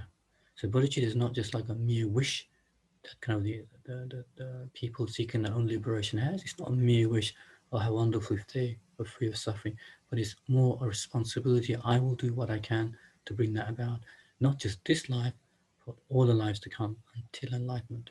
So you see that, with that mind, if they have the Buddhas under the power of this compassion, they're almost like, and we are bound under our afflictions. They are bound under compassion and wisdom. So it's no way that they cannot help us. It's like crazy. It's like especially in this tradition, because we say that mind is now completely free of stains. So the body's gone, of course. It's a kind of contaminated body, but the mind goes on. So how does it go on? Where is it now? You know. So here, in this context, we say that is what we call a transcendental wisdom. Yeah. So we call it a Dharmakaya. Yeah. So Dharmakaya has this aspect of the wisdom mind, that knows all phenomena. So it's wisdom realizing emptiness, realizing selflessness directly all the time. At the same time, knows all phenomena, which is a unique quality of Buddha. That you can be absorbed in emptiness and at the same time engage in all phenomena. So we can't do that. Even all the other beings can't do that. We're either absorbed in emptiness, like have a maybe like selflessness or something. We have a conceptual mind, realizing that, understanding that. When we come back, we're completely like our normal, believing everything as exists as it is. So these beings have in one mind both conventional truth and ultimate truth appearing as unique for Buddha. Right? So this Dharmakaya mind, because it's a mind, of course it's impermanent, yeah, but different. So in that way, same as our mind, impermanent, but their mind completely pure, right? Of course, because it's a phenomenon, like all phenomena, whether it's a pure phenomenon, impure phenomenon, so even this pure phenomenon also is empty of inherent existence, which means if you try and look for it, can analyze under ultimate analysis, where is that Buddha mind completely pure? You can't find it. It's just the nature of moments, just like our mind, nature of moments, milliseconds, but pure. Yeah? So that mind is under the power of compassion and wisdom, and he wants to help beings. How does he help beings? So here, in this context, in the Mahayana tradition, we say now it has to manifest forms, because otherwise we ordinary beings can't see. We can't see mind. Right? So form it. So maybe if you can put that screenshot of the next, the different bodies of the Buddha, get a little bit of understanding. So there we have, right? So normally when we say we're aiming for the two bodies, yeah, there's what we call the Dharmakaya, Rupakaya. Dharmakaya, so of course, although it's kaya means in Sanskrit body, it don't necessarily mean like a body, like a form, because the Dharmakaya is not form, it's mind, right? So Dharmakaya is the wisdom truth body, one aspect, which means the wisdom realizing emptiness and all phenomena is realized in one mind. Then there's another aspect to Dharmakaya, which is the nature truth body, and that's the emptiness of that wisdom truth body. Yeah. So again, like I explained, there's the wisdom of the Buddha, the emptiness of that mind, right? So the emptiness of that mind is a permanent phenomenon, right? Static. The wisdom truth body, the wisdom mind is impermanent and eternal. It'll never change. It'll never come back. Yeah? Never come back to like an impure form, right? So that cannot be seen by us, right?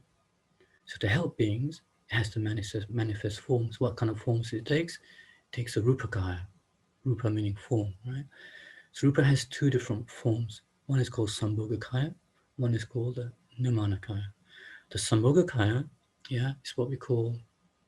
It's a form, but it's not like a gross form like ours, it's more like a subtle form, a bit like a god realm has a form, right?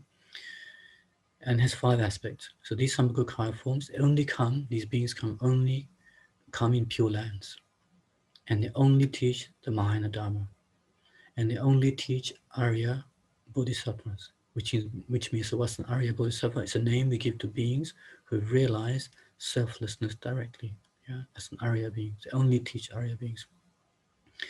And the Sambhogakaya has the aspect of 32, what we call the 32 marks and signs, and the 80 signs. Like even the Buddha, the historical Buddha had these certain signs, like I can explain some of them later on, okay? And they remain till samsara ends. So of course, when does samsara end? Yeah, that depends on each of us. So we can't say, oh, samsara has a definite end. Samsara has no beginning, but samsara has an end for each of us who put into practice the methods to leave samsara. Then samsara ends for us. But samsara in general doesn't end, right?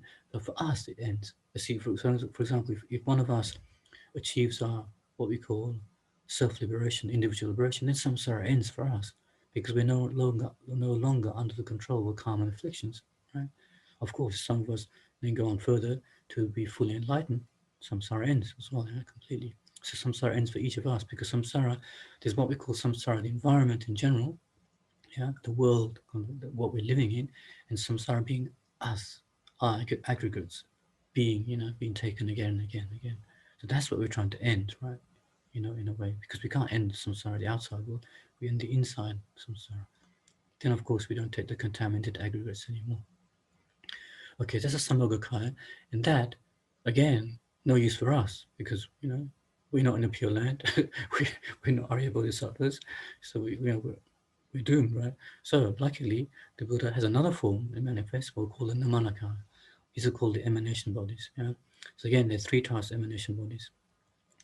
There's a supreme emanation body. Yeah. This is exactly what Buddha Shakyamuni Buddha was, the historical Buddha, right? The second one can be like a craftsman. This is like like the story where the Buddha was by the river when he was fasting, and the musician was going the musician, the teacher, and the disciple. So it can be that, yeah, like a teaching in that kind of way.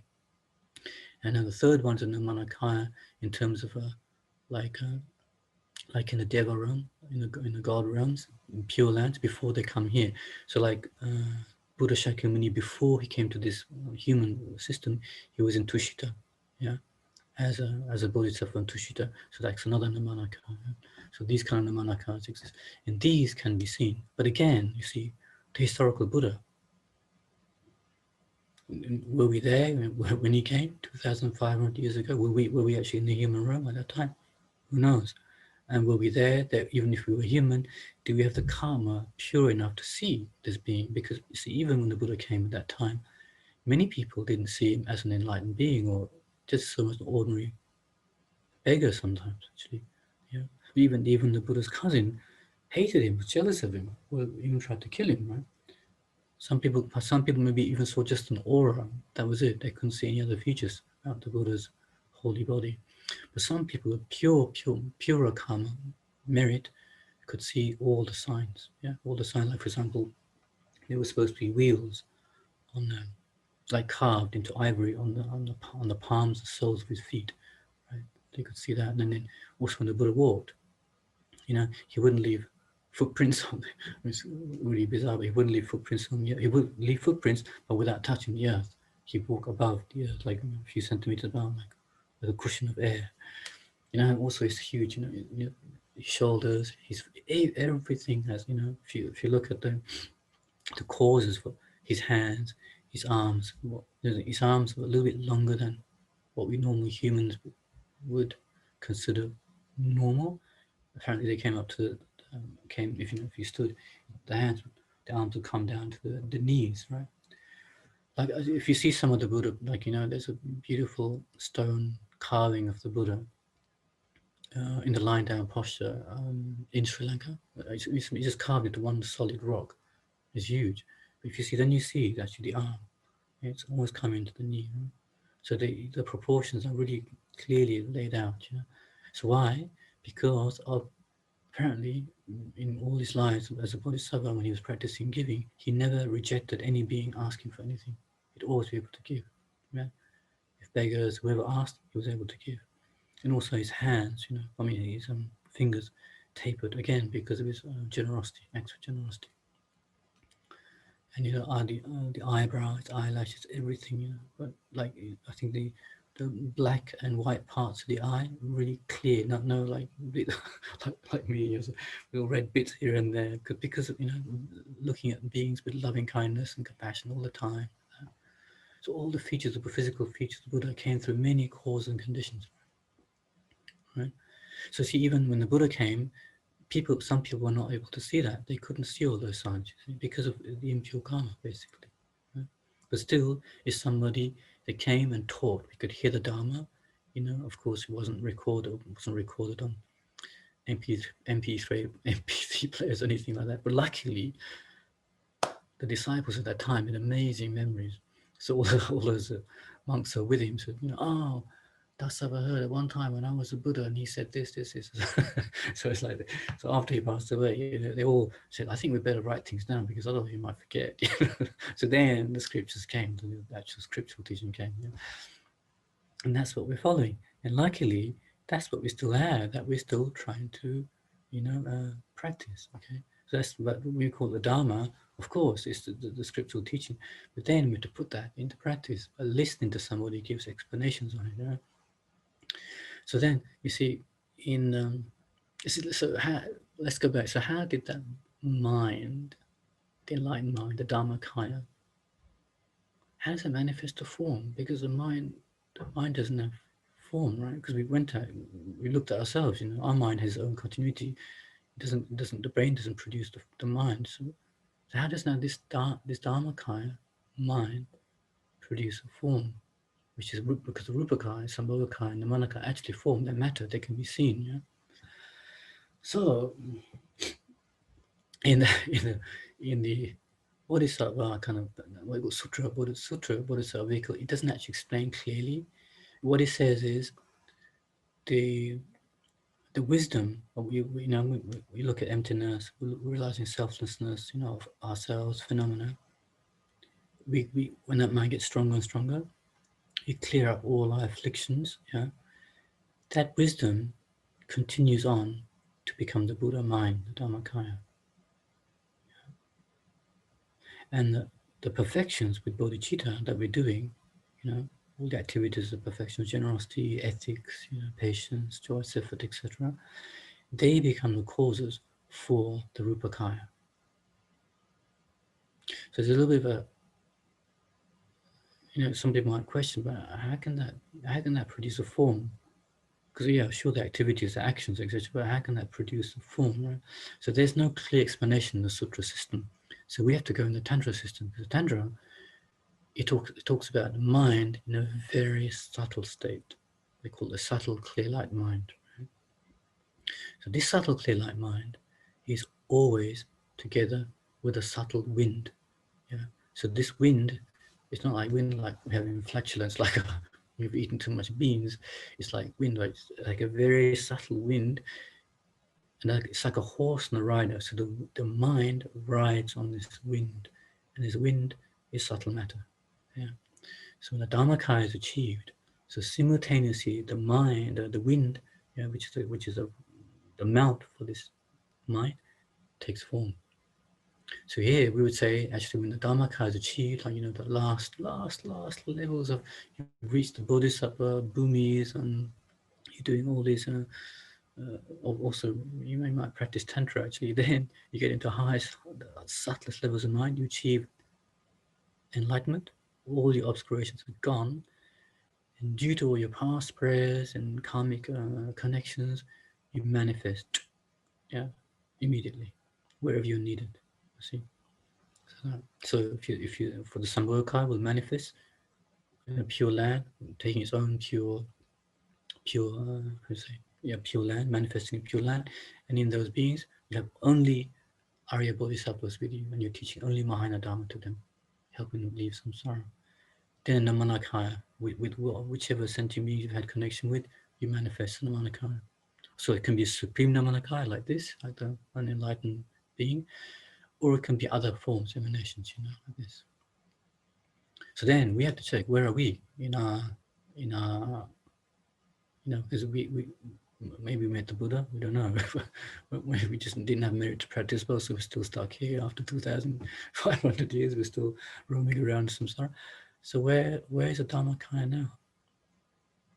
So here we go. If you read Rinpoche's, Lama Zopa Rinpoche's Heart of the Path, a really good book, Heart of the Path on Guru Devotion. This is where when we say Guru, we go into the absolute Guru.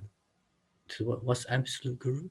Is this wisdom, truth body, not just of like the historical Buddha, because this wisdom truth body has always existed. Yeah, it's always been because beings have existed, Buddhas have existed. Yeah, Buddhas have always existed, and these Buddhas, this wisdom truth body, the Dharmakaya, has always existed. So from this wisdom truth body, because aren't they under there? What's the wisdom truth body? It's the Buddha's mind. What's the Buddha's mind? Free of all faults, has unbelievable, unlimited compassion, has incredible power, has incredible skill. So it has to benefit others. It wouldn't be just sitting around lying on the beach, right? It has to benefit others. So how does it benefit? Because we have impure karma, we can't meet pure beings like the Sambhogakaya emanations or the Manakaya emanations. They come as ordinary beings, right? With faults. What does ordinary being mean? Has faults. So that's why, when we say in this tradition, we say a lot, the Guru is Buddha, the Guru is the Dharma, the Guru is Sangha. You have to understand, where is it coming from? Why do you say Guru is the Buddha? Yeah? Because actually the Guru can be referring to, of course, the absolute Dharmakaya. All the kind of, because you see, Buddha explains that when we all reach enlightenment, each being, like a river coming into an ocean, has a different source. You see, when they come into the ocean, the rivers don't disappear; they mix into this ocean, and you become one with all the Buddha minds. There's a limited explanation of the what we call the transcendental wisdom of Dharmakaya. So from that, they have, because of being bound under this compassion and skill and power, they manifest to help us. And they help us by teaching. See, because that's the best way. Because they can't bless us by taking away all our afflictions. They can't do that. If they could do that, there'd be no one around anymore. All the Buddhas who've come would have already done that, right? They haven't done that. It's the only way they teach, and then it's up to us to do the work, right? And that becomes the next topic, the Dharma refuge. We'll try and do that next week. So let's try to understand now the Buddha refuge. Who was this being? Why was he so skillful? Because again, this skill came from his mind, having all this clairvoyance to know exactly what beings need to hear, what time they need to hear certain teachings, and what teaching is best for them, at what level they are. And that way, with compassion, he would teach them. It depends on the disciples' karma, if they're able to listen to or hear, or even have the karma to hear it, right? So then, this again, you see, if you, some of you have done the precious human rebirth module, becomes incredibly precious. This time you've met these teachings, and these teachings are so hitting hard, hitting home on you this time. Because maybe we've met the teachings before, but it was too vague. We were just so distracted with other stuff going on in our lives, it didn't work. Now we have the chance, right? So we can think like that. Then, with meeting the Dharma, then having the possibility to change our lives drastically, to protect ourselves from future suffering. And then depends on what level of future suffering we're thinking of, thinking just for future lives, or really for the ultimate complete liberation, enlightenment. So we think, where are we? I mean, realistically thinking. Then that brings us back into what I call the three scopes, the small scope, the middle scope, and the great scope, and Lam. So where are we actually in terms of practicing? Where are we heading to? Because you see, we are practicing for future lives, because we are in the kind of the small scope, but it's not as an ultimate thing. Some people are only practicing for that. We're practicing the small scope because we want future lives of good conditions, because we want to practice more, because we want to enter the middle scope, and then leave also our self-centered mind behind, thinking of all the sentient beings suffering the same way, and go towards the great scope, the enlightened mind.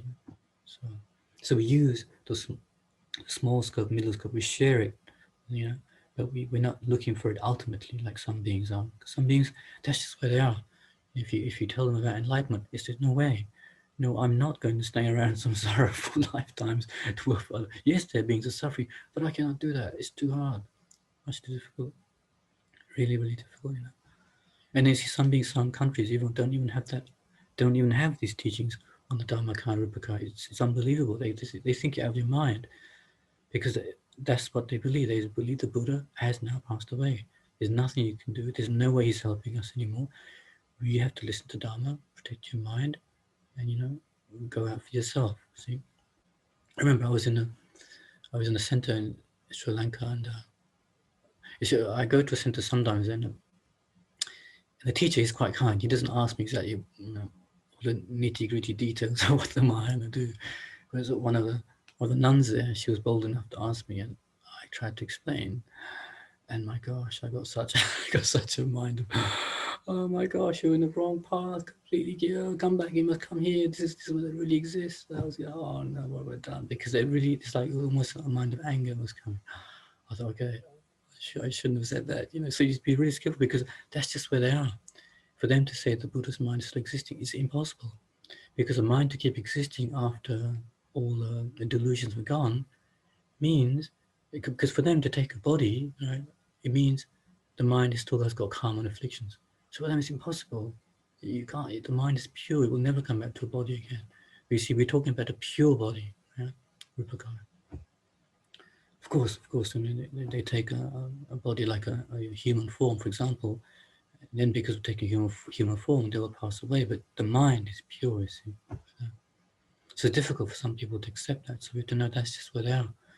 Or to think, for example, even now, we talk about the Mahana vehicles, for some people might be generating compassion, but then think about, well, then also there's a part of taking on suffering of others. In no way. This bit I don't want to do. See, it depends how strong the mind is. There's different practitioners, different levels. So I might leave it at that till for the Buddha, kind of Buddha refuge. So if there is this historical Buddha, remember who he was, what he achieved, yeah, what he taught us, and then that's that what he taught us is the main thing, the Dharma. That's what we're going to try and do next time. In the third session with the Sangha. In the fourth one, I'll try and do what's kind of the precepts of it. What does it actually mean once you've taken the Buddhist refuge? We'll try and go into that. Okay. So I'll leave it like that for the moment. Can I ask a question? Sure. I wanted to ask a question about the Dharmakaya and the Rupakaya.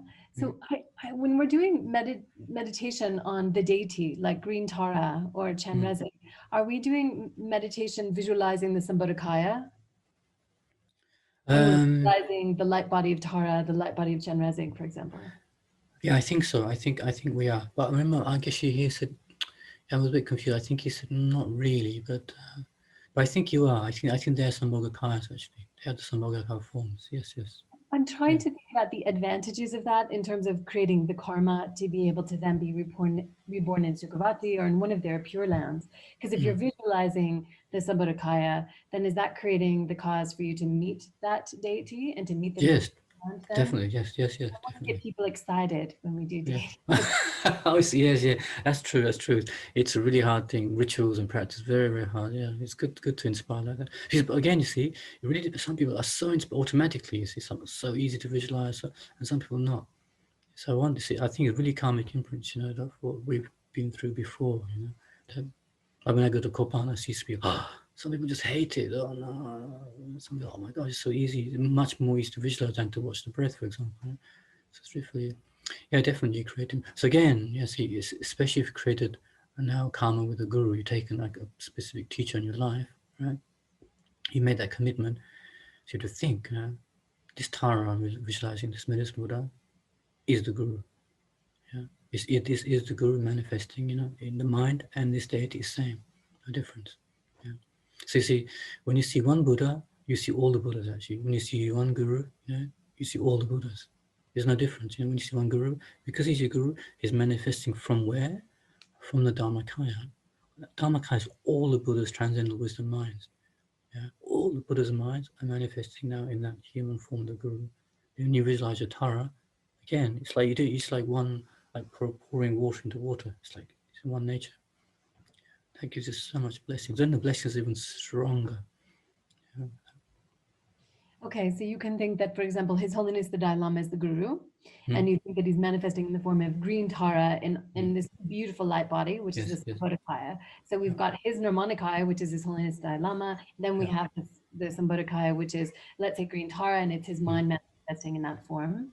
Yeah. And then with the Dharmakaya, my question would be, if this is the wisdom mind of all the Buddhas, then is this something that we don't have as sentient beings until we Yes. achieve the direct realization of emptiness? So Exactly. Dharmakaya is something that you actually have to achieve. You actually Achieve. Exactly. have Yeah, to, that's our goal. And as you say, for example, when you say the refuge prayer, Sangha, Chodan, so I go for refuge until I'm enlightened. So until I'm enlightened, that's the resultant refuge. Yeah? That's what we want to become. I go for until the Buddha Dharma Sangha. So Dharma, but you see, again, Dharmakaya has kind of two aspects. Remember the emptiness of them. Emptiness, there's a mind itself, realized emptiness, and all the perfections in the bodhicitta, everything with it. And then there's an emptiness of that mind. So that emptiness of the mind we have. Well, we haven't got the Buddha's mind, but our mind is also empty. Yeah? That's why we can practice. If our mind wasn't empty of inherent existence, we couldn't change it, right? So in that little aspect, we have. So some people say we have kind of a dharmakaya because our mind is empty of inherent existence. We can change it. We can meditate. We can transform it, and become enlightened mind. But having practiced the tantra stuff, especially if you're doing tantra, and especially if you've taken initiations, yeah, for example, Tara. So when you do Tara and you've got the initiation and you absorb Tara into you, then at that time you become the guru. So if you read the, I've got the book, the heart of the path. It's a bit uncomfortable, of course, but we had to imagine, we had to create the imprints for it. We had to actually imagine we are the guru. We are the Dharmaka. We achieved it. And Also in high sugar, for example, I know you were in the Vegetarian retreat, like in high sugar tantra, you are that deity. Everything around you is the pure realm, right? You try and live it. Almost. Yes, I mean, because I know that when we take refuge, we're thinking about our own resultant future, right? That we are going exactly. to become the Buddha, we are going to become the absolute guru, which means we'll be our own guru. I mean, the Yeah, whole point is to transcend the yeah, guru, the Nirmanakaya, and you become your own guru. You have Dharmakaya wisdom, you can have a Sambhodakaya body, you can have a exactly, Nirmanakaya body. exactly. But then it seems like, what am I achieving out there? Isn't it sort of more that I'm just becoming who I really am? Like, is it a matter of achieving or is it a matter of realizing? I don't know. I sort of I know felt it's really realizing. Really, it's not something like you get rid of something and you're there. It's not because some traditions have it. Some traditions say you are already Buddha. You have kind of enlightened nature in you or something. are you So the Gilu, uncovering? Are you realizing? I never know how to quite relate. And also, the Dharmakaya is the absence of the hallucinations, right? The absence of like this idea of an yeah, infinite. it's a completely purified mind, right? It's a completely purified mind. But to do that, we have to achieve it. No? We have to get to it by, meditating on emptiness, conjoined with bodhicitta. Because remember, I forgot to mention, it's very, very important, right? This wisdom mind we're talking about, realizing selflessness, yeah, which is a very powerful mind. This is what you need, yeah, for also the self-liberation, individual path, yeah. So with that, you get rid of all the negative afflictions and deceits. So why doesn't that wisdom have enough power to get rid of the imprints which block us from omniscience? Because that wisdom doesn't have enough strength. It's not powerful enough, right? The emptiness realizes exactly the same, but the wisdom realizing it isn't strong enough. Why is that? Because it hasn't got that compassion aspect. So that's why bodhicitta is essential. Yeah, that's why Lama Tsongkhapa leaves the medium scope, goes straight into bodhicitta, because with that mind gives the wisdom, which is exactly the same for the self-liberators, gives that wisdom, that power to cut through all the subtlest afflictions or imprints. Yeah, see, then that's what then we realize, yeah, the Dharmakaya. Otherwise, it can't be achieved. Yeah. So do you actually realize the Dharmakaya as a self-realizer or no? Is No, no, Dharmakaya, they so don't. Dharmakaya has to be this perfected Buddhism where you have, Perfect Buddha. Yeah, that's the enlightened mind. That's what we call enlightened mind. and is That's that what. an inevitability, Venerable Genjun? Like, Yes. are all self-realizers Yeah. going to end up being Yes. fully Yes. completed Buddhas? Yeah. In our tradition, it's like some schools say no. So this is, unfortunately, they say they're stuck. They get this kind of they have a special mental body and they're stuck in this lotus forever. We say, oh man, that's not fair. So we say no. Everybody eventually will reach to that stage. The Buddha just has, with wisdom, knows those beings are not that at that time yet, but they will leave them for a while. It could be millions of years. So this is the thing, you see, we say, my gosh, what a shame. If that being had gone for full enlightenment, so many beings that we haven't connected to, they have connected to, they can help, be helped. Yeah. You leave out so many beings, you see. That's why it's seen as shameful to go for your own liberation. But unfortunately, that's where some people are. So we just say, that's it, sorry. So eventually, all beings will get to that stage. It depends when the time is right, the karma is right. The Buddhas will ripen their minds and say, right, okay, wake up, let's go, Then it takes them, what happens is that the path becomes extremely slow because they're so used to their old um, habits of going into absorbing into emptiness, they fall back into it quite a lot. It's like people grossly, people are kind of, maybe, I don't know, maybe distracted by the internet all the time or have a lazy fantasy mind, like to fantasize, they can't stand their job. Oh, I wonder if I'll go next week when the COVID is finished and all these things, because they can't stay. And so these beings, because they're under the habit of going to absorption of emptiness, they go back into. So even if they enter the Mahana path, right, they generate bodhicitta. It takes much longer because they fall back into absorptions all the time. See? So we really in the Mahayana tradition we discourage people from even thinking of going there. Although it's good to wish to leave samsara, as soon as they have that wish, we say, look, everybody else, quick, wait, look. don't look at yourself. Look at it. Oh yeah, there's so much. That's true. I could do something. Yes, I can. Yes, you can do something. Then you gave the enlightenment path. Yeah. But then first you have to really prove to yourself why the Dharmakaya can exist. Can it really be attained, you see?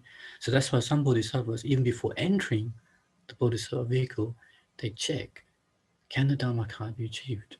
So they go through with emptiness. So emptiness because they say, everything, even the mind is empty of inherent existence. The afflictions are empty of inherent existence. They can be removed by the different antidotes. If I can put them into practice, I can get that state. Yeah, I'm going for it. See, that's the way they. Otherwise, the more it's like something in the air. I think I might achieve. I'm not sure. Now these guys really check. It's like even some people with bodhisattva vows. Actually, yeah, they won't take them until they're really, really, really sure they can keep them. Yeah, so yeah, Dharmakaya is something has to be achieved. That is not something which just kind of appear. But again, a lot depends. Like if you read, especially Rinpoche's kind of teachings on blessings, really on blessings. A lot of it's not like something you do just by yourself. You really there's something coming from karmic imprints from the Buddhas. They help to transform the mind. Yeah, they don't transform it for you, but they give the kind of potential for the transformation to take place. That's why we do a lot of prayers and invocations and stuff before meditation sessions, because we invoke the blessings of the guru or the teacher or something. Yeah? But if you think, if you're taking a guru, it's much more powerful because you see, that guru represents the Buddha for you. So whether the guru is a Buddha or not, you might never know, but you imagine he's the Buddha. You imagine it's coming from the Dharmakaya, and you receive the blessings of the Buddhas. See, that's the power of it. Yeah. That's, okay. Anything else? Venerable Hmm. Gendun, I have a Barbara, yes, question. sure. I think this one is a lot simpler. I understand the 6 realms of existence, and it is my understanding that the human realm is the most optimal. Is that correct? Optimal in what way? When you mean optimal in which way? To be reborn into the human realm is more like fortunate, you mean? Like lucky, you mean? Optimal. Optimal yes, in yeah, what way? Yeah, like yes. yeah. Very fortunate. Okay, Yes. and what I don't understand is why are the 2 higher realm? I understand the non-desire of being in the lower realms. I'm not sure why the 2 higher realms are less desirable than the human realm. And then if that Good. is true, how does one not become born in those 2 realms? Good I question. know, That's a I good think I question. understand how to not be born in the lower realms. Yeah, sure. That's good. Yeah. So to be born in the higher realms is basically good ethics, right? Ethics, generosity. Like to become a human is basically ethics, generosity, and pure ethics, pure generosity, which means like giving without any of the flattery or giving something small to get something big back, really pure giving, and stainless prayers, which means done without the 8 worldly dharmas, right? So that becomes like a kind of a human realm, or also God realms, right? So there are, so it depends how you use them. You see, so even some of the gods they can practice dharma, but it's more difficult because it's very distracting for them because there's so much in the sense pleasures. So for us in the human realm, depends also where we're born as a human, because we can be born as a human almost like an animal or an hell being, or a human which is so full of distractions about something. I mean, so incredibly rich and having so many resources around us. We're not interested in practicing dharma because everything's comfortable around us, right? So again, depends where you're born as a human, right? So when you're born in them, you try and practice the dharma. So of course, when we try to get born in them, like for example, now we're practicing, we see what kind of precious human rebirth we want, something which is not too much suffering, not too much pleasure. So and also where we can meet the Dharma early and quickly have faith. Yeah, you can almost instinctively, of course, faith, admiring, then trying to emulate, and also with conviction. Then the faith is stable. Then we start to practice. We see if you go just in the human and God realms like that, and we don't meet the Dharma, then we just waste it, you see. Because it's very good. I mean, it's full of pleasure. The God realms is full of, and what happens, you're burning up a lot of good karma. And you burn up a lot of good karma being up there, having all the pleasures. And then the old karma of, of lower realms is still there, right? And they get ripened. Of course, you may spend millions of years in those God realms, right? Eventually they finish, see. So, in our context, the minor context, say, okay, it's nice to be born there. It's kind of a nice rest because some of those upper realms, you don't have any anger, just kind of bliss and pleasure. But actually, when you think about the compassion, Mahan aspect, the longer you stay up there, the longer beings are suffering. See, so in the Buddhist context, the mind is saying, I can't waste my time. I had those millions of years up there for having a bit of a rest. It's very nice. But my mum from this life, my dad, my relatives, my mothers from past lives who are connected so many times are suffering in the lower realms. How can I just have a break up there? So you wouldn't want to go up there. Although they are nice, they are pleasant, but in the terms of the Buddhist practitioner, we'd say, no, I don't want that because they'll change. And the compassion aspect kicks in, says, how can I work for my own kind of pleasure when all these beings are suffering, you see? So you try and avoid even that. So But you pray. how do I not go to those two realms? Well, you can do, when you're in this realm, you do ethics, how do you say, ethics, and all the merit accumulated here, generosity and stainless spirit. Then the prayers are important. You say, may I be reborn as a human, where I can meet the Dharma, I can meet, have a connection with the teacher, have faith, all that. You make specific prayers. You direct all your virtue into that. Yeah. Otherwise, your virtue gets into just born into higher realms. That's it. You direct all that virtue into that specific realm. I mean, really specific. Like, may I be a human where I can meet my guru, have faith in the guru. May I meet the guru as a mindless teacher, because it depends on what you want, of course. I want to meet the Bodhisattva path. I want to generate faith in it. Then if you think the Bodhisattva path, the Sutra vehicle is not enough, I want to meet a tantric teacher. I have tantric initiation, have faith in tantra, and practice all the conditions around me. All that, because if you just leave it like that, may I meet tantra, it might happen. You might be born in Dharamsala, Tibetan family. There's tantra all around you, but you don't care because you're not interested. You're born, or you're born, may you're born in a Buddhist country. Great. You might be born in Burma, Sri Lanka, Thailand. It's Buddhist, but you haven't got the Mahayana vehicle. Maybe the Buddhist temples around down your road. You don't care because you left your prayer like that. Be very specific. Thank you so much. Thank you. Okay. That really is very, very helpful. Good. So make your prayers like that. Okay, anything else before we click out? Charmaine? Any questions on Dharmakaya? Of course, Good. but I don't want to keep people here all day, or you, Venerable Gendun. Okay, that's true, yes. I mean, there is a question maybe during the series that we could approach, which is, do we want to make prayers to be reborn with a perfect human rebirth, or make prayers to be reborn in a pure land? That's right, yeah. And especially Amitabha. My understanding is that you don't have realization to go to Dewa Chen.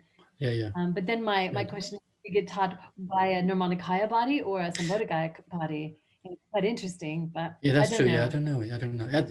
I think in the Rajasava prayer book, the big yellow book, the Rajasava purification, the big thick book Rinpoche gave, he talks about Amitabha Pure Land, I think, about the benefits of being there, and just even the leaves, the wind going through the leaves give the sound of Dharma and everything. So, so I think it depends on the practitioner and what how do you say a feeling is. Some people feel that's kind of an easier way to practice up there, so also nice. Some people say no, I want to practice here. Like His Holiness apparently doesn't pray for that. I guess you hear. I remember somebody asked this question, and I guess she started crying. Well, I've never seen.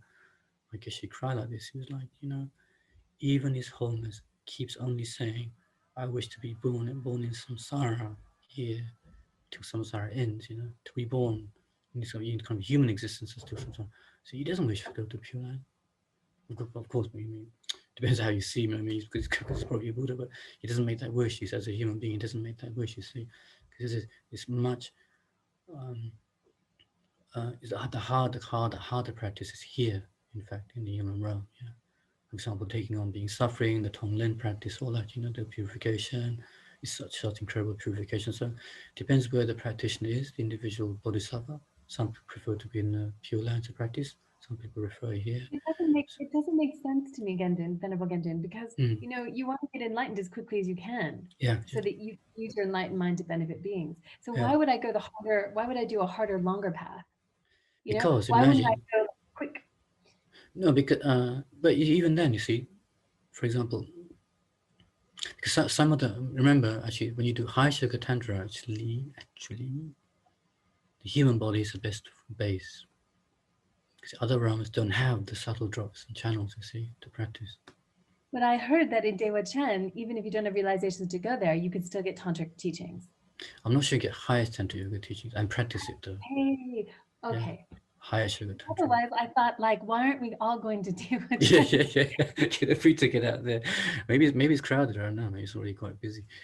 But yeah, because also there's different levels of tantra, right? So anyway, they say that's why the highest sugar tantra is here, and also depends, because there's a huge amount of purification you can go down this life with Tonglen and stuff. Amazing purification, you see, and they can't do that properly in that realm because they can't see the suffering as intensely as they can in this realm. Yeah? Suffering is much more intense here. So each one has a different aptitude capacity. Even now in the Bodhisattva vehicle we're in, like some people, even the Bodhisattva, they won't go into tantra. They just won't. It's just too mind-boggling for them. Actually, they said even. I'm not sure. One thing I had my Geshe here. He said in our path, when the Bodhisattva achieves his path of seeing, which means he sees directly for the first time emptiness, and this mind is conjoined with Bodhicitta, he won't enter tantra. Even if he meets a tantric teacher, he will just go straight in the sutra vehicle, which is very long actually. So I was really surprised that this guy is seeing emptiness. He can actually, see clairvoyance, manifest 100 forms in one instant, go to Pure Land, he won't enter tantra. Geshe said, no, it's just the way he just won't be, because he's so convinced this is the sutra vehicle, sutra path is the thing. So I don't know what Rinpoche was saying, but anyway, let's see. So yeah, so that's yeah, so anyway, emptiness and compassion, that's the mind. The Bodhisattva has the wisdom rising emptiness with bodhicitta. And then depends how they practice, Some want to go into Pure Land to practice, some want to stay here and keep practicing, take rebirths again and again and again. So anyway, I was surprised, I guess he cried, because for him, I think, his wholeness and his prayers, like he doesn't wish for pure land or rebirths.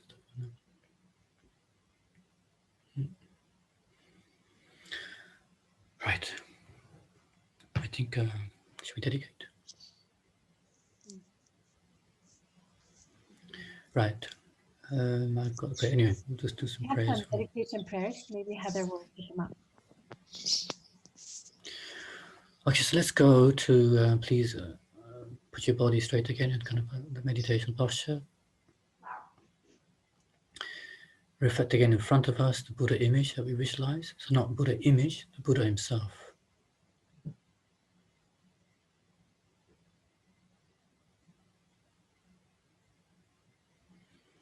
And say, amazing that we still have now the teachings around with us.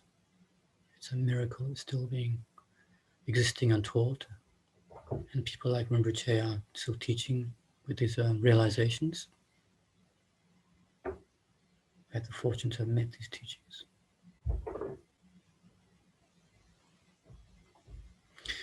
So whatever merits we've collected from today, from these short meditations, from reflecting and listening. So all these merits are empty of inherent existence, because they depend on cause and conditions, and dependent arising for us being here, listening, etc. All the virtue we dedicate for our own enlightenment, of the enlightenment of all sentient beings. So I can say, due to the merits of these virtuous actions, may I quickly attain the state of Guru Buddha. Yes, a Guru Buddha, so Guru, thinking absolute nature, the Dharmakaya, the transcendental wisdom of all the Buddhas, the Guru Buddha mind, and lead all living beings without exception into that enlightened state. So without exception means, including Trump, all these beings. all the difficult beings in our lives, who we kind of leave out. We do Bodhicitta, we kind of leave them out. We have to include all of these beings. They've all been our mothers, all helped us in many lifetimes.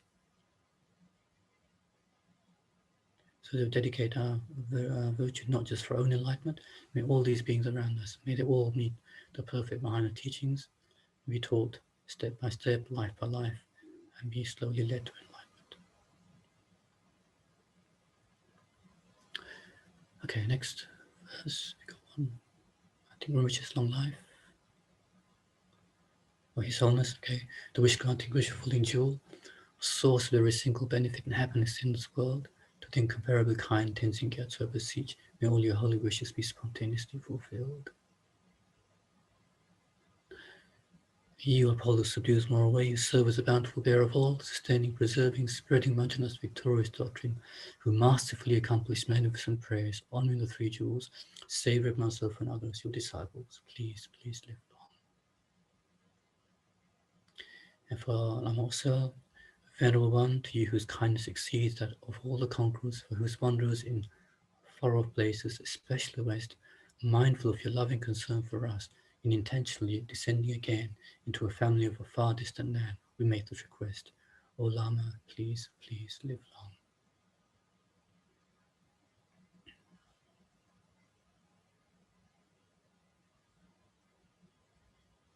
Thank you very much, everybody. Good. Thank you.